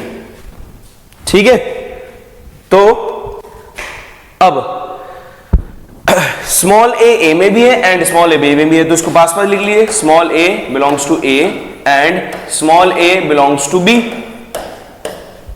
एंड स्मॉल बी बिलोंग कर रहा है बी में एंड स्मॉल बी बिलोंग कर रहा है ए में। तो अगर हम इन दोनों को क्लब कर दें तो क्या बात निकलेगी, यहां से निकलेगा ए बिलोंग कर रहा है ए इंटरसेक्शन बी में, ठीक, एंड स्मॉल बी बिलोंग कर रहा है बी इंटरसेक्शन ए में। ठीक है, तो अगर हम इन दोनों बातों को फिर से क्लब करें तो क्या मतलब आएगा कि ए कॉमा बी बिलोंग करेगा A intersection B cross B intersection A में। ठीक है, तो ये हमने LHS से RHS प्रूव कर लिया है बहुत इजीली। चलो अब RHS से LHS लेके आते हैं। ठीक है, समझते हैं। फिर से क्वेश्चन लिख लेते हैं।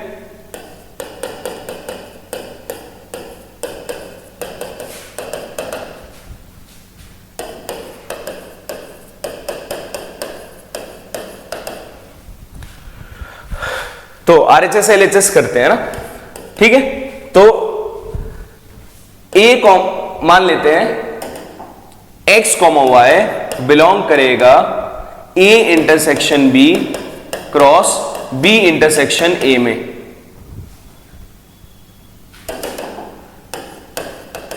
ठीक, इसका क्या मतलब है, इसका मतलब है कि पहला पहले में बिलोंग करेगा और दूसरा दूसरे में बिलोंग करेगा। ठीक है कि नहीं, तो x बिलोंग करेगा a इंटरसेक्शन b में एंड y बिलोंग करेगा b इंटरसेक्शन a में। ठीक है, इसको खोल देते हैं, x बिलोंग करेगा a में एंड x बिलोंग करेगा b में। यहां से भी y बिलोंग करेगा b में एंड y बिलोंग करेगा a में। ठीक है, तो क्या करें, x a में बिलोंग कर रहा है और y b में कर रहा है, इसको पास पास ले आइए क्योंकि हमको RHS से LHS लाना है। तो x बिलोंग कर रहा है a में एंड y बिलोंग कर रहा है b में। ठीक है, एंड y बिलोंग कर रहा है a में एंड x बिलोंग कर रहा है b में एंड y बिलोंग कर रहा है a में। ठीक, तो इससे क्या लिख सकते हैं हम, इससे लिख सकते हैं x कॉमा वाई बिलोंग करेगा a क्रॉस b में एंड यहां से लिख सकते हैं x कॉमा वाई बिलोंग करेगा b क्रॉस a में। ठीक, तो दोनों बातों को क्लब कर देंगे तो क्या निकलेगा, इससे बात निकलेगी कि x कॉमा वाई बिलोंग करेगा a cross b intersection b cross a में। ठीक है, तो हमने अपना RHS से LHS भी कर लिया है।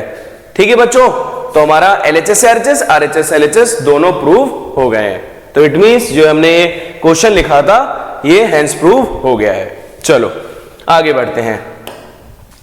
तो अभी हमने क्या सीखा, हमने सीखा A cross B intersection B cross A is equal to A intersection B cross B intersection A, यही सीखा है अभी हमने। ठीक है, तो अगर आपसे देखो बोला जाए कि n ऑफ A में है मान लीजिए 5 एलिमेंट्स, n ऑफ B में है मान लीजिए 6 element and n of A intersection B में है कितने 3 एलिमेंट्स, तो आपसे पूछे बताइए n of A cross B में कितने होंगे। आप जानते हैं इन दोनों का मल्टीप्लाई करेंगे, n of A multiply n of B। ठीक है, तो कितना आ जाएगा 5 इंटू 6 दैट इज 30 एलिमेंट्स। ठीक है, जो किसमें होंगे A क्रॉस B में। Similarly n of B cross A भी कितना होगा, वो भी 30 एलिमेंट्स आएगा।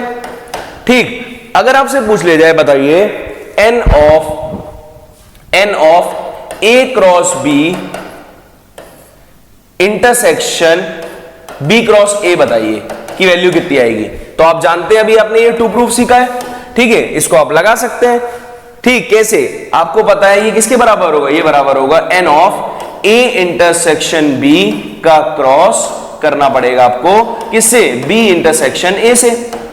और ए इंटरसेक्शन बी और बी इंटरसेक्शन ए दोनों का एक ही मतलब है, और हमें पता है इसमें कितने एलिमेंट्स हैं इन दोनों में, तो हम जानते हैं इसमें है 3 एलिमेंट्स, ठीक है। तो एन ऑफ किसके बराबर हो जाएगा, ये हो जाएगा 3 मल्टीप्लाई बाय 3, ये आ जाएगा 9 एलिमेंट्स आ जाएंगे किसमें, n of A cross B intersection B cross A में।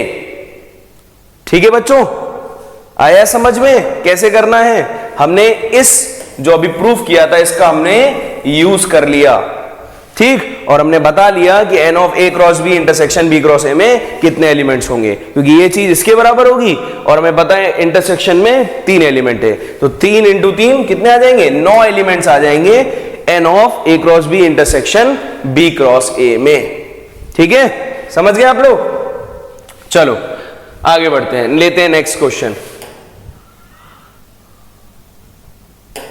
नेक्स्ट क्वेश्चन कह रहा है कि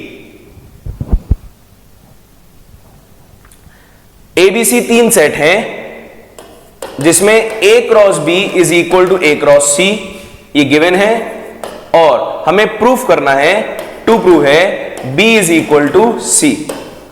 ठीक है, तो लेट करते हैं ए कॉमा बी बिलोंग करेगा किसमें, ए क्रॉस बी में, मान लिया हमने। ठीक, तो इसका क्या मतलब है, ए बिलोंग करेगा कैपिटल ए में एंड स्मॉल बी बिलोंग करेगा कैपिटल बी में। ठीक है, और हम जानते हैं ए क्रॉस बी किसके बराबर है, ए क्रॉस सी के, तो लिख देंगे ए कॉमा बी किसमें बिलोंग करेगा, ए क्रॉस सी में भी बिलोंग करेगा। ठीक है, तो इसका क्या मतलब है, small A belongs to A and small B belongs to C.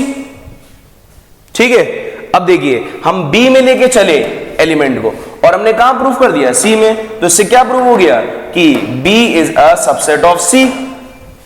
Similarly अब हमें आरएचएस एलएचएस जाना पड़ेगा। ठीक है, अब हम मानते हैं किसी एलिमेंट को ए कॉमा सी को किसमें, ए क्रॉस सी में। ठीक है, तो इसका क्या मतलब है, ए बिलोंग करेगा कैपिटल ए में एंड सी बिलोंग करेगा कैपिटल सी में। ठीक है, तो अब हम क्या लिख सकते हैं, देखिए हम जानते हैं ए क्रॉस सी में है तो ए क्रॉस बी में भी होगा, तो A comma C will also belongs to A cross B. ठीक, इसका क्या मतलब है, इसका मतलब है small A belongs to capital A and small C belongs to capital B. ठीक, अब देखिए हमने सी में माना और बी में लिया है, तो क्या प्रूफ कर दिया कि C is a subset of B. ठीक, बी सी का सबसेट है और सी बी का सबसेट है, तो therefore B is equal to C. ये हमने टू प्रूफ कर लिया। ठीक है बच्चों, तो होपफुली आपको ये सब समझ में आ रहे होंगे क्वेश्चंस। बच्चों थोड़े से ये क्वेश्चंस डिफिकल्ट होते हैं समझने में ना, अगर आप एक बार समझेंगे कॉन्सेप्ट क्या लग रहा है तो बहुत इजी लगेगा। ठीक है, तो आपको पेपर में कोई प्रॉब्लम नहीं होगी, क्योंकि मैक्सिमम लोग ये सब जो प्रूविंग वाले क्वेश्चन होते हैं इसको स्किप कर देते हैं, बट आप बहुत इजीली समझ सकते हैं। चलो आगे बढ़ते हैं, नेक्स्ट क्वेश्चन लेते हैं। नेक्स्ट क्वेश्चन कह रहा है A cross B is a subset of C cross D. ठीक है, और कह रहा है A cross B not equal to 5, मतलब ए क्रॉस बी 5 नहीं हो सकता है। ठीक है, ए क्रॉस बी 5 नहीं है और ये इसका सबसेट है। टू प्रूफ करना है कि A is a subset of C, पहली बात, और दूसरी बात B is a subset of D. ठीक है, ये हमें टू प्रूफ करना है। तो मान लेते हैं कोई एलिमेंट ए कॉमा बी किस में बिलोंग कर रहा है, ए क्रॉस बी में। ठीक है, अब इसका क्या मतलब है, इसका मतलब है ए बिलोंग करेगा कैपिटल ए में एंड बी बिलोंग करेगा कैपिटल बी में, यही मतलब है। अब आप जानते हैं ए क्रॉस बी का सबसेट कौन है, सी क्रॉस डी, तो वही चीज सी क्रॉस डी में भी होगी कि नहीं होगी, जो ए क्रॉस बी में है? बिल्कुल होगी। तो हम इससे क्या लिख सकते हैं कि स्मॉल ए किसमें बिलोंग करेगा? कैपिटल सी में, and small b will belong to capital D. ठीक है, बोलिए यस और नो। ठीक, अब हमें क्या लाना था? देखिए स्मॉल ए में है और स्मॉल ए को हम कहां ले आए? सी में ले आए। तो इससे हमने क्या प्रूफ कर दिया? हम ए में लेके चले और सी में ले आए, तो इससे हमने क्या प्रूफ कर दिया कि A is a subset of सी। ठीक है, सिमिलरली हम स्मॉल बी में लेके चले, कैपिटल स्मॉल बी को कैपिटल बी में मान के चले और स्मॉल बी को आखिरी में हम कहां ले आए? कैपिटल डी में। तो इससे भी हमने क्या प्रूफ कर दिया कि capital B is a subset of capital D set. और हमको यही दो बातें टू प्रूफ करनी भी थी, यस और नो। और हमने बहुत इजीली कर लिया ये तो। ठीक है बच्चों, तो अगर आप समझेंगे ये सब क्वेश्चंस को तो आपके लिए इजी रहेगा। ठीक है, बिल्कुल भी टफ नहीं लगेंगे आपको ये सारे क्वेश्चंस। ठीक, चलो आगे बढ़ते हैं। तो आइए लेते हैं नेक्स्ट टॉपिक। तो रिलेशन के बारे में आपको समझा ही चुके, उसका मतलब रिलेशन के बारे में आपको समझा ही चुके हैं, उसका मतलब ठीक। डोमेन क्या होता है? Range, codomain, total number of relations. ठीक है, ये सब बातें आपको समझा चुके हैं। एरो डायग्राम, ठीक है। रिलेशन को हम फिर से वही roster form, set builder form में रिप्रेजेंट करते हैं। आइए लेते हैं एक एग्जांपल और फिर से समझते हैं सारी बातें। ठीक है, तो ए सेट दिया है, बी सेट दिया है और एक रिलेशन दिया है हमें।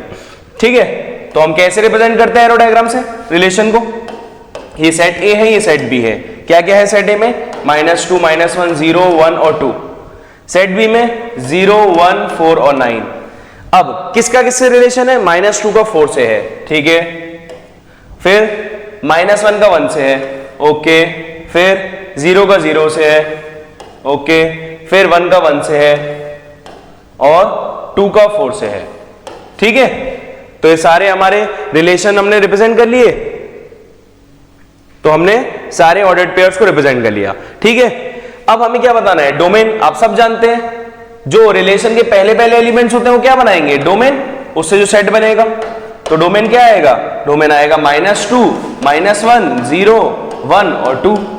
ठीक, और रिलेशन के जो सेकेंड एलिमेंट्स होंगे उससे क्या आएगा? रेंज आएगा। तो रेंज क्या आएगा हमारा बताओ?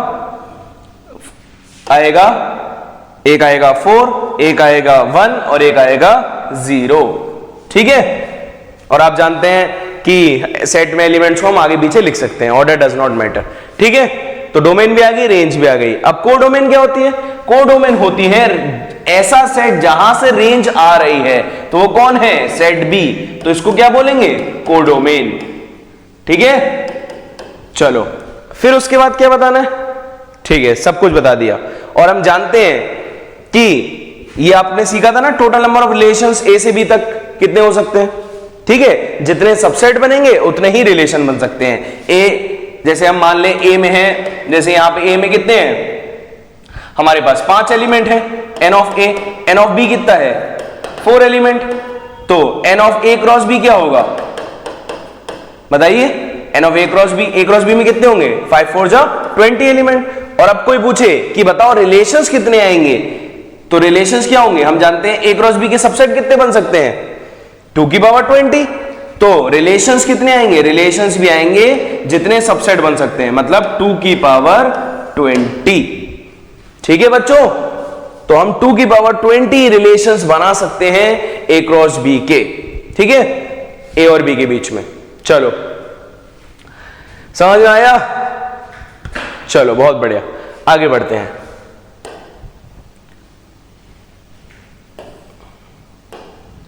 तो नेक्स्ट फिर से हमें वही करना है, तो एक और एग्जांपल सॉल्व करते हैं। क्या कह रहा है? ए दिया है, बी दिया है, ए से बी में रिलेशन को डिफाइन करना है, तो पहले आर सेट निकालना पड़ेगा हमें। तो क्या आएगा? हमें बताना है, हमें कंडीशन क्या है? ए माइनस बी ऑड आना चाहिए। ए कैपिटल ए से आना चाहिए, स्मॉल बी कैपिटल बी से आना चाहिए। तो देखिए अगर हम 1,4 लेते हैं सबसे पहले, तो और 1 - 4 करेंगे तो ऑड आएगा कि नहीं आएगा? बिल्कुल आ रहा है। तो पहला क्या एलिमेंट हो जाएगा? 1,4। ठीक है, फिर 1 6 वो भी ऑड होगा। ठीक है, फिर 1 9 1 6 ऑड होगा ना। ठीक है, बट 1 9 ऑड नहीं होगा, माइनस करेंगे तो -8 आएगा, तो ऑड नहीं है। ठीक है, फिर लेते हैं 2 4 नहीं होगा ऑड, 2 6 नहीं होगा, 2 9 ऑड होगा। ठीक है, अगला 3 4 होगा, 3 6 नहीं होगा। ठीक है, और 3 9 होगा, और 3 9 में से 3 गया 6 नहीं होगा। ठीक है, फिर 5 4 होगा, फिर उसके बाद 5 6 होगा, फिर उसके बाद 5 9 नहीं होगा। ठीक है, तो ये हमारे सारे रिलेशंस आ गए हैं, 1 2 3 4 5 6। ठीक है, अब हमें क्या करना है, इसको ए से बी में रिप्रेजेंट करना है और सारी बातें फिर से बतानी है। तो कैसे बनाएंगे, ये ए होगा, ये बी होगा।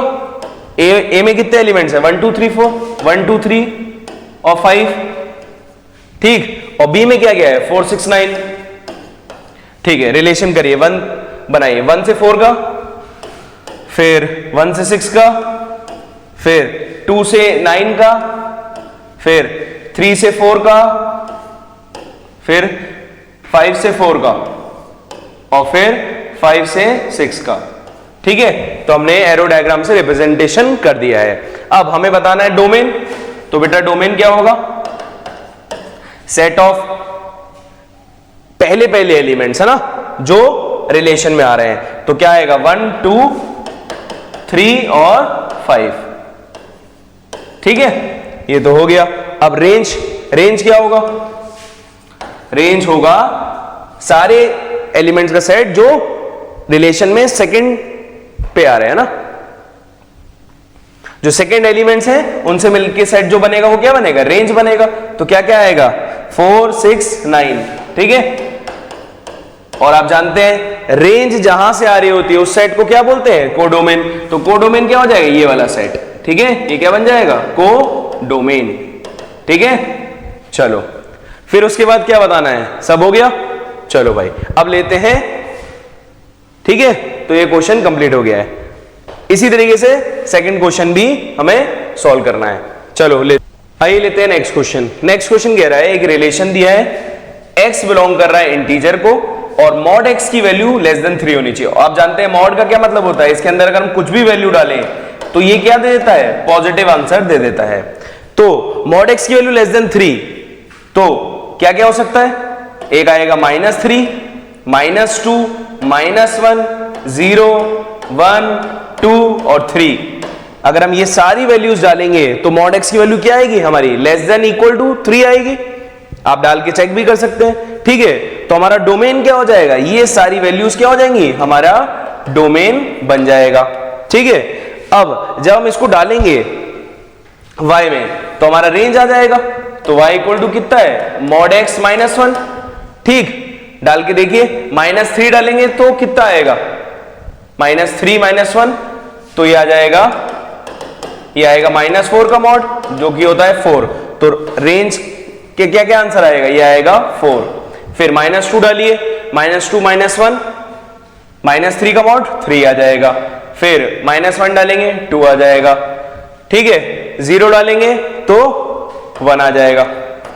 ठीक, फिर 1 डालेंगे तो 0 आ जाएगा, और 2 डालेंगे फिर से 1 आ जाएगा, वो आ चुका है। 3 डालेंगे तो 2 आ जाएगा, वो भी आ चुका है। तो हमारा डोमेन और रेंज हमने इस वाले रिलेशन के लिए भी लिख लिया है। ठीक है बच्चों, समझ में आ गया आपको कैसे करना था। चलो आगे बढ़ते हैं, आइए लेते हैं नेक्स्ट टॉपिक।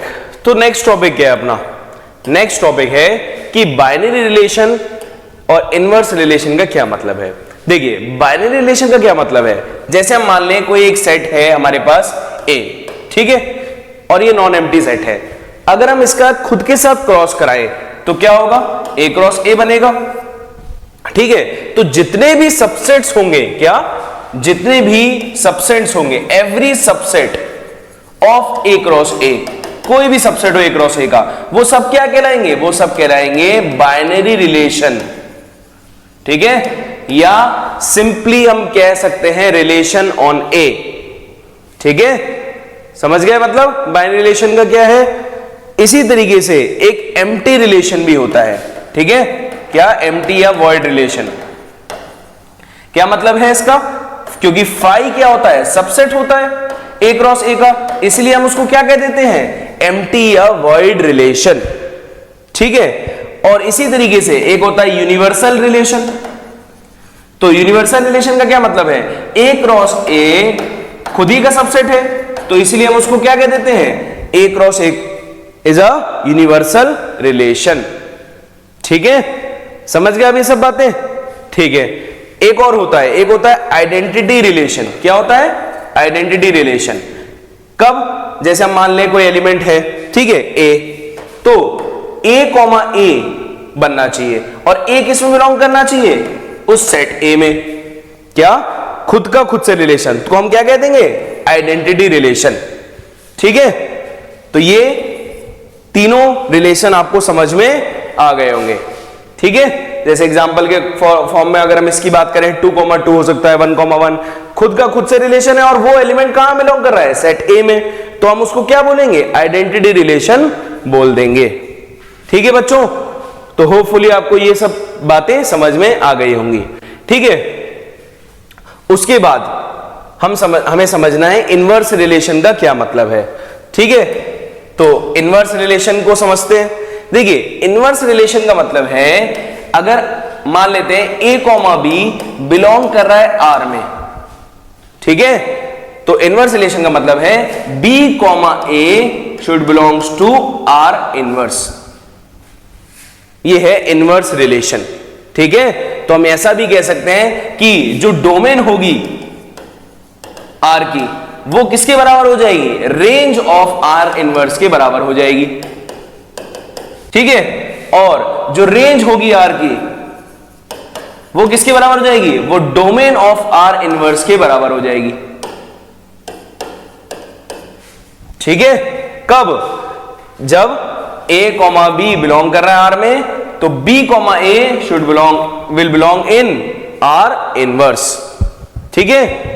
हमें सारे ऑर्डर्ड पेयर जो भी आर रिलेशन में, जो भी रिलेशन में आ रहे हैं, ठीक है, जो सारे ऑर्डर्ड पेयर्स आर में हैं, हमें उसका क्या करना पड़ेगा? उन सबको उल्टा कर देना है, ठीक है। तो वो क्या हो जाएंगे? वो सारे ऑर्डर्ड पेयर्स उसके इनवर्स में भी होंगे, ठीक है, अगर वो आर में आ रहे हैं तो हम क्या कह देंगे? आर इनवर्स को इनवर्स रिलेशन कह देंगे। किसका? आर का, ठीक है बच्चों।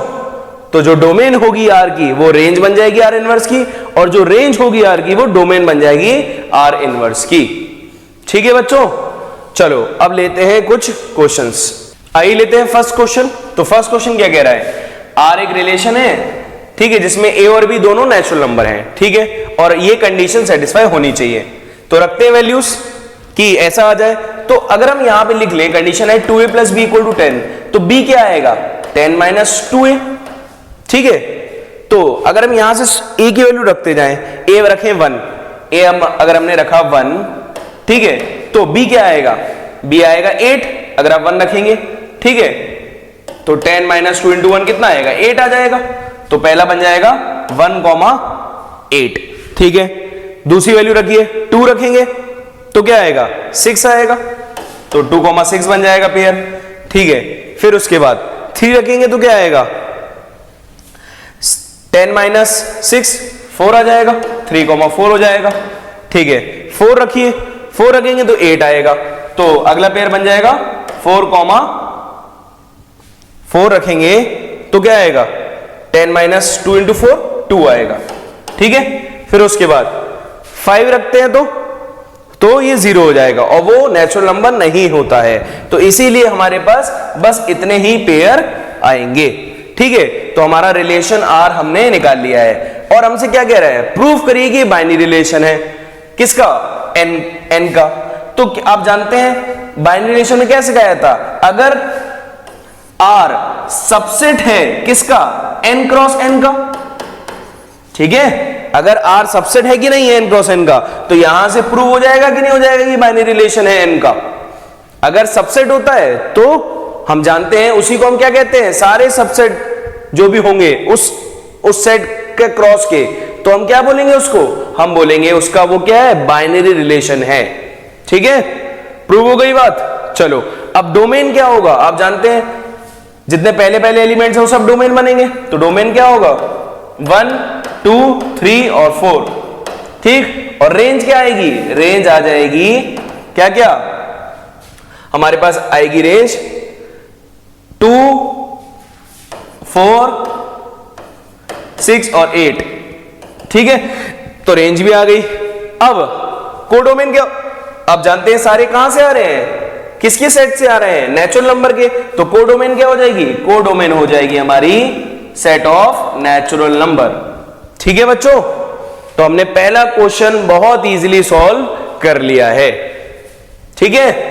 अगर हम यहां पे बोले कि आर इनवर्स करो, तो आर इनवर्स क्या होगा, आर का उल्टा, तो आर इनवर्स आ जाएगा 8 1, ठीक, 6 2, ठीक, 4 3 और 2 4, ठीक है, ये हमारा आर इनवर्स आ गया है। तो आप देख सकते हैं अगर हम आर इनवर्स की क्या निकालें, डोमेन, तो क्या आएगी आर इनवर्स की डोमेन, आर इनवर्स की डोमेन क्या आएगी बताइए, डोमेन आएगी 8 6 4 और 2, ठीक है, ये हमारी डोमेन आई है, किसकी, आर इनवर्स की, ठीक। और आप देख सकते हैं जो डोमेन है आर इनवर्स की वो रेंज के बराबर है आर की जो रेंज है उसके बराबर आ रही है हमारी डोमेन ऑफ आर इनवर्स, ठीक है। सिमिलरली अगर आप यहां पे रेंज निकालेंगे आर इनवर्स की, ठीक है, अगर आप यहां पे रेंज निकालेंगे आर इनवर्स की, क्या आएगी वो आएगी 1 2 3 और 4, और वो किसके बराबर है, वो डोमेन के बराबर है आर की, ठीक है। तो आपने बहुत इजीली ये बात वेरीफाई भी कर दी है, ठीक है, कि जो डोमेन होगी आर की वो रेंज ऑफ आर इनवर्स के बराबर होगी, और जो रेंज होगी आर इनवर्स की वो डोमेन ऑफ आर के बराबर होगी, ठीक है बच्चों। तो आपको होपफुली बाइनरी रिलेशन का मतलब और इनवर्स रिलेशन का मतलब समझ में आ गया होगा, ठीक। चलो आगे बढ़ते हैं, नेक्स्ट टॉपिक लेते हैं ना। नेक्स्ट टॉपिक हमारा है, उससे पहले हमें समझना पड़ेगा कि डिफरेंट टाइप्स ऑफ रिलेशन क्या क्या हैं। देखिए टाइप्स ऑफ रिलेशन हमें समझने हैं, तो जो पहला रिलेशन है का टाइप है वो है, पहला टाइप ऑफ रिलेशन है उसका नाम क्या है, रिफ्लेक्सिव। तो रिफ्लेक्सिव रिलेशन कब है, जैसे मान लें कि अगर कोई एलिमेंट ए में है, स्मॉल ए अगर बिलोंग कर रहा है सेट ए में, ठीक है, तो अगर उसका खुद से रिलेशन है, अगर ए कॉमा ए बिलोंग कर रहा है आर में, तो हम क्या बोलेंगे, आर इज रिफ्लेक्सिव, क्या, आर इज रिफ्लेक्सिव, ठीक है बच्चों। अगर खुद से रिलेशन होता है तो हम उसको क्या बोल देते हैं, रिलेशन को, आर इज रिफ्लेक्सिव। तो अगला टाइप ऑफ रिलेशन क्या है, वो है सिमेट्रिक। सिमेट्रिक में क्या समझना है, जैसे मान लेते हैं हम कि ए का बी से रिलेशन है, तो कैसे लिखेंगे, ए का बी से रिलेशन है, हम इस तरीके से लिख सकते हैं, ठीक है। तो अगर ए कॉमा बी बिलोंग कर रहा है आर में, ठीक है, फॉर एग्जाम्पल, तो सिमेट्रिक कब कहलाएगा, जब बी का ए से रिलेशन हो, तो क्या हो जाएगा, वो सिमेट्रिक रिलेशन कहलाएगा। तो देयरफॉर आर इज सिमेट्रिक हो जाएगा। जैसे एग्जांपल के तौर पे समझे तो, जैसे हमने बोला आर सेट में है 1,2, ठीक, और 2,1 है, ठीक है, तो आर में क्या है 1,2 और 2,1। अब देखिए 1,2 बिलोंग कर रहा है आर में, और 1,2 को उल्टा 2,1 वो भी बिलोंग कर रहा है आर में, तो आर क्या कहलाएगा, आर सिमेट्रिक कहलाएगा, ठीक है। तो आपको दो टाइप ऑफ रिलेशन बहुत इजीली समझ में आ गया होगा, ठीक है। अब समझते हैं नेक्स्ट टाइप ऑफ रिलेशन। तो नेक्स्ट टाइप ऑफ रिलेशन क्या है, third type of relation, that is transitive. तो ट्रांजिटिव का क्या मतलब है, देखिए मानते हैं कि ए का बी से रिलेशन है, मतलब ए कॉमा बी बिलोंग करेगा आर में, ठीक है, और अब मान लेते हैं बी का सी से रिलेशन है, ठीक है, तो b comma C will also belong to R. तो अगर if a comma c R में बिलोंग कर रहा है, मतलब ए का सी से रिलेशन है, तो क्या प्रूव हो जाएगा, आर इज ट्रांजिटिव। क्या प्रूव हो जाएगा कि आर ट्रांजिटिव है। जैसे एक एग्जांपल से समझते हैं, हमारे पास आर है क्या क्या 1,2, ठीक, और 2,3, ठीक है, और 1,3। तो बताइए आर ट्रांजिटिव होगा कि नहीं होगा। देखिए 1 का 2 से रिलेशन है और 2 का 3 से है, तो 1 का 3 से है कि नहीं है, तो देयरफॉर आर क्या प्रूव हो जाएगा, ट्रांजिटिव रिलेशन प्रूव हो जाएगा। ठीक है बच्चों, समझ में आया है। अगर बच्चों रिफ्लेक्सिव, सिमेट्रिक, ट्रांजिटिव तीनों हैं तो हम उस रिलेशन को बोलते हैं आर क्या है, इक्विवेलेंस रिलेशन है। ठीक है, अगर तीनों रिलेशन होते हैं रिफ्लेक्सिव, सिमेट्रिक एंड ट्रांजिटिव, तो आर रिलेशन क्या कहलाएगा, इक्विवेलेंस रिलेशन कहलाता है। ठीक है बच्चों, तो होपफुली आपको यह बात समझ में आ गई होगी। चलिए अब कुछ क्वेश्चन लेते हैं और समझते हैं कैसे करेंगे इनसे रिलेटेड क्वेश्चंस को। ठीक है, आइए लेते हैं पहला क्वेश्चन। तो पहला क्वेश्चन कह रहा है एक रिलेशन है a, b, जिसमें a, b बिलोंग कर रहा है रेशनल नंबर को एंड a माइनस b क्या है, बिलोंग कर रहा है z को, बिलोंग कर रहा है z को। और हमें प्रूफ करना है कि R एक इक्विवेलेंस रिलेशन हो। तो चलिए समझते हैं। तो सबसे पहले हम प्रूफ करते हैं रिफ्लेक्सिव के लिए। ठीक है, तो हम लेट करते हैं A एक एलिमेंट को जो बिलोंग कर रहा हो Q में। ठीक है, अब एक बार बताइए A अगर Q में बिलोंग कर रहा है तो A माइनस A करेंगे हम, वो कितना आएगा 0। वो बिलोंग करेगा Z को कि नहीं करेगा, करेगा। तो जब A माइनस A बिलोंग करेगा Z को इस कंडीशन के हिसाब से, तो क्या कह देंगे हम, A का A से रिलेशन है, मतलब A comma A belongs to R, तो क्या प्रूव हो जाएगा, R इज रिफ्लेक्सिव। ठीक है बच्चों, तो क्या प्रूव हो जाएगा, R क्या है, रिफ्लेक्सिव है। चलो नेक्स्ट करते हैं सॉल्व। अब हमें करना है सिमेट्रिक के लिए, तो लेट कर लेते हैं A comma B belongs to R। ठीक, आप जानते हैं सिमेट्रिक में क्या करना होता है, A का B से रिलेशन है और हमें लाना क्या होगा, B का A से रिलेशन है। चलिए समझते हैं। तो इसका क्या मतलब है इस कंडीशन से कि A minus B is an integer. ठीक, अगर A माइनस B इंटीजर है तो अगर माइनस से मल्टीप्लाई कराएंगे A माइनस B को तो वो भी एक इंटीजर होगा, यस और नो। ठीक है, तो क्या बन जाएगा, ये माइनस का अंदर मल्टीप्लाई करा देंगे तो हो जाएगा B माइनस A। ठीक है, तो B माइनस A भी एक इंटीजर है, तो B माइनस A भी इंटीजर है, तो क्या प्रूफ कर लिया देयरफॉर हमने, B का A से रिलेशन है। ठीक है, तो B comma A will also belongs to R, तो हमारा सिमेट्रिक भी हो गया है। ठीक है बच्चों, अब आइए आगे समझते हैं ट्रांजिटिव। ट्रांजिटिव में हमें क्या करना है, लेट करते हैं कि A comma B belongs to R, ठीक है, and B comma C belongs to R। ठीक है, हमने दो बातें लेट कर ली। तो जब A कॉमा B बिलोंग करेगा को क्या मतलब है, A माइनस B Z में बिलोंग करेगा, इंटीजर है। ठीक है, and B minus C will also belongs to Z इस कंडीशन के हिसाब से। ठीक है, तो ये हो गई फर्स्ट कंडीशन, ये हो गई सेकेंड कंडीशन। अगर हम दोनों इक्वेशंस को ऐड करा दें तो क्या होगा, A minus B plus B minus C belongs to Z, तो B से B कट गया, तो A माइनस C बिलोंग कर रहा है Z में। तो अगर A माइनस C Z में बिलोंग कर रहा है, इसका मतलब क्या है, A का C से रिलेशन है, मतलब A comma C belongs to R। तो क्या प्रूव हो गया, R इज ट्रांजिटिव ऑल्सो।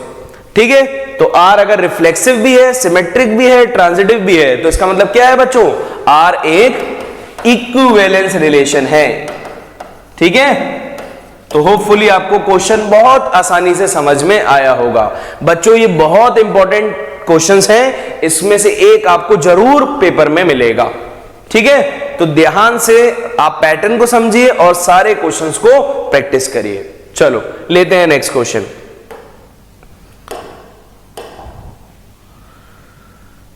आइए लेते हैं नेक्स्ट क्वेश्चन। तो नेक्स्ट क्वेश्चन क्या कह रहा है कि एक रिलेशन दिया है a कॉमा बी बिलोंग कर रहा है नेचुरल नंबर को और a is equal to b square है, और हमें क्या प्रूफ करना है, r satisfies none reflexive symmetric and transitive. तो तीनों में से कुछ भी नहीं होना चाहिए। तो आइए समझते हैं कैसे कर सकते हैं। ठीक है, तो सबसे पहले रिलेशन क्या है अपने पास, रिलेशन है a कॉमा बी जिसमें a कॉमा बी बिलोंग कर रहा है नेचुरल नंबर को, और क्या बोला है, a is equal to b square हो अगर a का b से रिलेशन है तो। ठीक है, तो सबसे पहले हम सॉल्व करते हैं रिफ्लेक्सिव के लिए। तो देखिए आप जानते हैं कोई भी नंबर अपने स्क्वायर के बराबर नहीं होगा। ठीक है, तो रिफ्लेक्सिव नहीं हो सकता है। जैसे एग्जांपल के तौर पे अब अगर आप देखेंगे तो 2 इज नॉट इक्वल टू 2 का स्क्वायर, नहीं हो सकता ना, तो इसलिए 2 का 2 से रिलेशन नहीं होगा, इसीलिए a का a से रिलेशन नहीं हो सकता, इसीलिए r क्या नहीं हो सकता, r रिफ्लेक्सिव नहीं हो सकता है। ठीक है, r इज नॉट रिफ्लेक्सिव। अब आप ये मत कहिएगा 1 का स्क्वायर 1 इज इक्वल टू 1 का स्क्वायर, वो तो एक नंबर है, हमें सारे नेचुरल नंबर्स की बात करनी थी। ठीक है, तो कोई भी नंबर अपने स्क्वायर के बराबर नहीं होगा, इसलिए वो रिफ्लेक्सिव नहीं हो सकता r हमारा। ठीक है, अब समझते हैं सिमेट्रिक के लिए। अगर हम बात करें कि मान लेते हैं कि 4 इज इक्वल टू 2 का स्क्वायर, ठीक, तो हम लेट कर लेते हैं कि 4 का 2 से रिलेशन है। क्यों रिलेशन, अगर रिलेशन होगा 4 का 2 से तो पहला वाला दूसरे के स्क्वायर के बराबर होगा, और वो हो भी रहा है। ठीक है, 4 इज इक्वल टू 2 का square, condition is satisfied, but 2 का 4 से रिलेशन नहीं है। क्यों, because 2 is not equal to 4 का स्क्वायर। तो r क्या नहीं होगा, r रिफ्लेक्सिव तो नहीं हुआ, r सिमेट्रिक भी नहीं है, r सिमेट्रिक भी नहीं है। समझ में आया? ठीक है, आगे बढ़ते हैं। अब बात करते हैं ट्रांजिटिव की।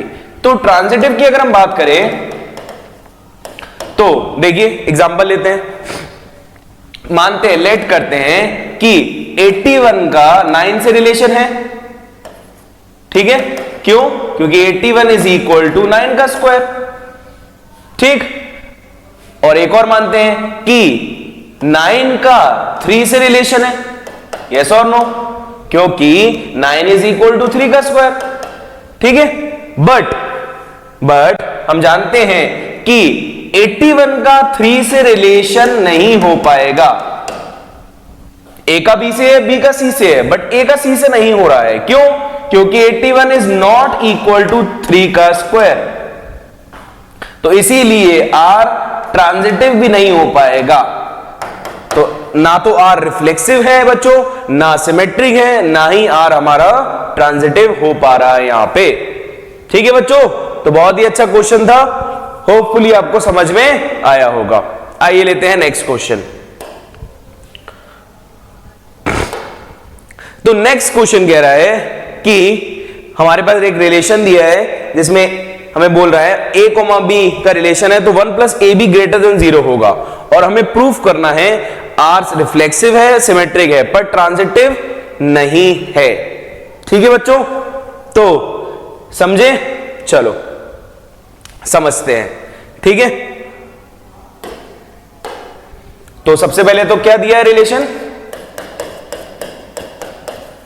और बोला है कि 1 plus A be greater than 0 है। ठीक है, 1 प्लस ए बी क्या है, ग्रेटर देन 0। तो सबसे पहले हम रिफ्लेक्सिव के लिए करते हैं। तो अगर हम ध्यान दें, रिफ्लेक्सिव कब होता है, जब a का a से रिलेशन हो। तो अगर हम मान के चले, हमें पता है कि 1 प्लस ए इंटू ए करेंगे तो उसकी जो वैल्यू आएगी वो ग्रेटर देन 0 आएगी कि नहीं आएगी, तो 1 plus A square will be greater than 0। तो देयरफॉर क्या प्रूव हो गया, वो 1 से बड़ा ही होगा। अगर हम स्क्वायर करेंगे तो कोई भी नंबर हो तो वो तो पॉजिटिव ही आएगा, और उसमें 1 ऐड करेंगे तो पॉजिटिव हो जाएगा। तो हमें क्या समझ में आ गया कि a का a से रिलेशन है, तो r क्या प्रूव हो गया, r इज रिफ्लेक्सिव। ठीक है, अब हमें क्या करना है, अब हमें सिमेट्रिक लेके आना है।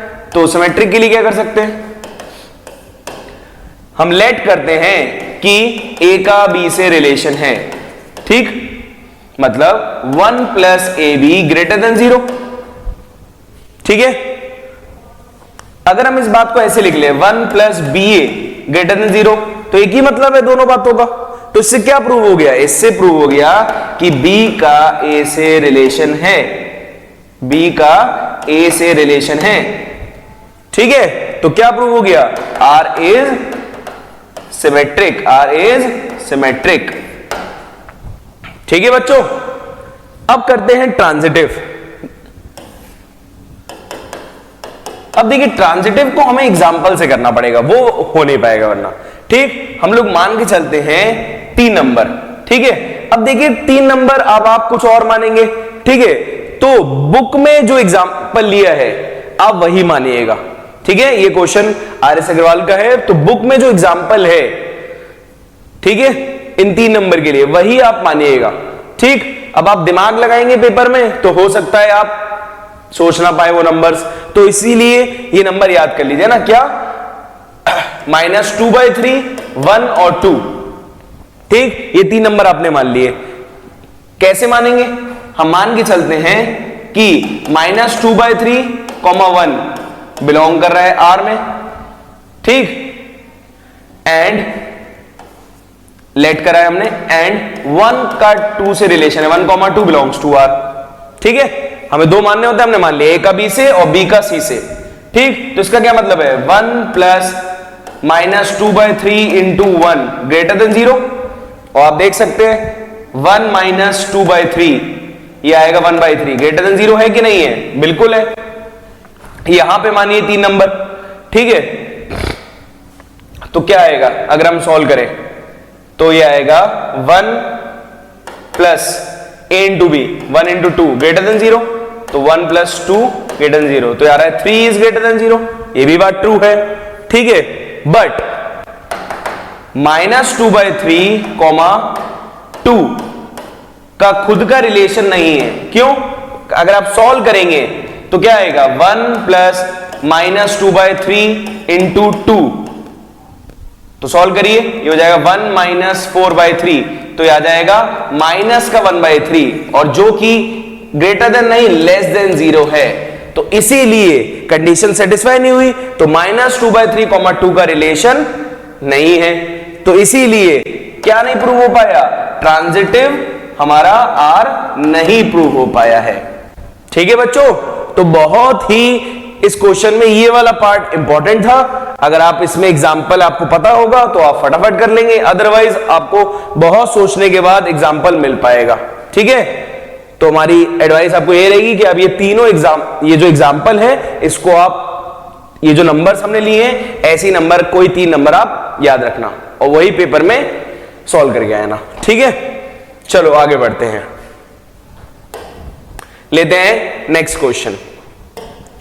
तो नेक्स्ट क्वेश्चन कह रहा है आर एक रिलेशन है ऑन n क्रॉस n, और हमें एक रिलेशन दिया हुआ है, ए का बी से रिलेशन है, ए कॉमा बी का रिलेशन है सी कॉमा डी से, और हमें ये दिया हुआ है, ठीक है। लेते हैं, सॉल्व करते हैं, ठीक। तो बोल रहा है ए का बी से रिलेशन, ए कॉमा बी का रिलेशन है सी कॉमा डी से, तो इसका क्या मतलब है? इसका मतलब है a plus D is equal to B plus C, ठीक है। तो सबसे पहले हम करते हैं रिफ्लेक्सिव के लिए। तो आप जानते हैं कि हमें क्या चाहिए? a कॉमा बी का रिलेशन किससे चाहिए होगा? a कॉमा बी से। अगर हम ये कर देते हैं, ठीक है, a कॉमा बी का रिलेशन a कॉमा बी, तो आर रिफ्लेक्सिव प्रूव हो जाएगा। और हम जानते हैं कि a प्लस बी बराबर होगा b प्लस ए से, ठीक है। देखिए इन दोनों को जोड़िए और इन दोनों को जोड़िए, तो a प्लस बी हमेशा b प्लस ए की एक ही बात है, बराबर होगा। तो हमने क्या प्रूव कर दिया कि a कॉमा बी का रिलेशन a कॉमा बी से है, ठीक है। तो क्या प्रूव हो गया? R इज रिफ्लेक्सिव, ठीक है। चलो आगे बढ़ते हैं, अगला है सिमेट्रिक। तो सिमेट्रिक के लिए क्या करेंगे? हम मान कर लेते हैं कि a कॉमा बी का रिलेशन c कॉमा डी से है, ठीक है। तो इसका क्या मतलब है? इसका मतलब है कि a plus D is equal to B plus C, ठीक है। अगर हम इस बात को उल्टा करके लिख दें, मतलब b plus c is equal to a plus d लिख दें, तो क्या प्रूव हो जाएगा? इससे ये प्रूव हो जाएगा कि c कॉमा डी का रिलेशन a कॉमा b से है। ठीक है, देखिए इन दोनों को जोड़ेंगे और इन दोनों को जोड़ेंगे और वही लिखा भी है। तो हमने प्रूफ कर दिया कि नहीं कर दिया कि R is symmetric, R symmetric prove कर दिया है हमने। ठीक, चलो अब हमें करना है क्या? ट्रांजिटिव। तो ट्रांजिटिव के लिए करते हैं, तो लेट करते हैं क्या? A कॉमा बी का रिलेशन है C कॉमा डी से। ठीक, पहली बात। और दूसरी बात हम लेट करते हैं कि C कॉमा डी का रिलेशन है E कॉमा F के साथ। ठीक, तो पहली वाली बात से क्या निकलेगा? पहली वाली बात से आएगा A plus D is equal to B plus C, ये फर्स्ट इक्वेशन है।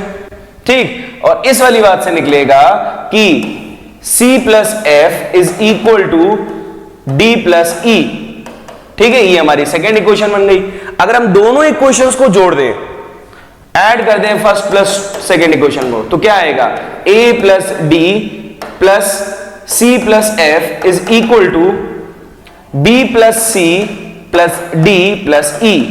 ठीक, तो क्या होगा? डी से डी कट जाएगा, ठीक है कि नहीं, और सी से सी कट जाएगा, तो क्या बचेगा अपने पास? अपने पास बचेगा A plus F is equal to what? B plus E. तो हमने क्या प्रूफ कर दिया? हमने ये प्रूफ कर दिया कि A कॉमा बी का रिलेशन है E कॉमा एफ से। ठीक है, तो क्या प्रूव हो गया इससे? इससे ये प्रूव हो गया कि R इज ट्रांजिटिव, रिफ्लेक्सिव भी है, सिमेट्रिक भी है और ट्रांजिटिव भी है। तो देयरफॉर R क्या है? एक इक्विवेलेंस रिलेशन है। तो होपफुली बच्चों आपको ये सारे क्वेश्चंस समझ में आए होंगे। अब आपको क्या करना है? इसी के जैसे और क्वेश्चंस को बुक से प्रैक्टिस करना है। हमने कोशिश करी है कि सारे डिफरेंट क्वेश्चंस आपको समझा सके। ठीक है, तो वीडियो बहुत ज्यादा लंबी हो जाएगी, इसीलिए हमने डिफरेंट क्वेश्चंस करे हैं। ठीक, तो आप कमेंट्स में बता सकते हैं अगर आपको कोई क्वेश्चन नहीं समझ में आया है तो हम लोग उसको फिर से ले लेंगे। ठीक है बच्चों, तो होपफुली आपको वीडियो अच्छी लगी होगी। एंड बच्चों अपने फ्रेंड्स तक प्लीज वीडियो को पहुंचा देना और चैनल को सब्सक्राइब करना मत भूलना, क्योंकि बहुत मेहनत लगती है बच्चों वीडियो बनाने में। ठीक है, बहुत दिल से वीडियो बनाई है। प्लीज लाइक करना, चैनल को सब्सक्राइब करना और अपने फ्रेंड्स तक शेयर जरूर करना। ठीक है बच्चों, तो मिलते हैं फिर किसी और वीडियो के साथ, तब तक के लिए जय हिंद।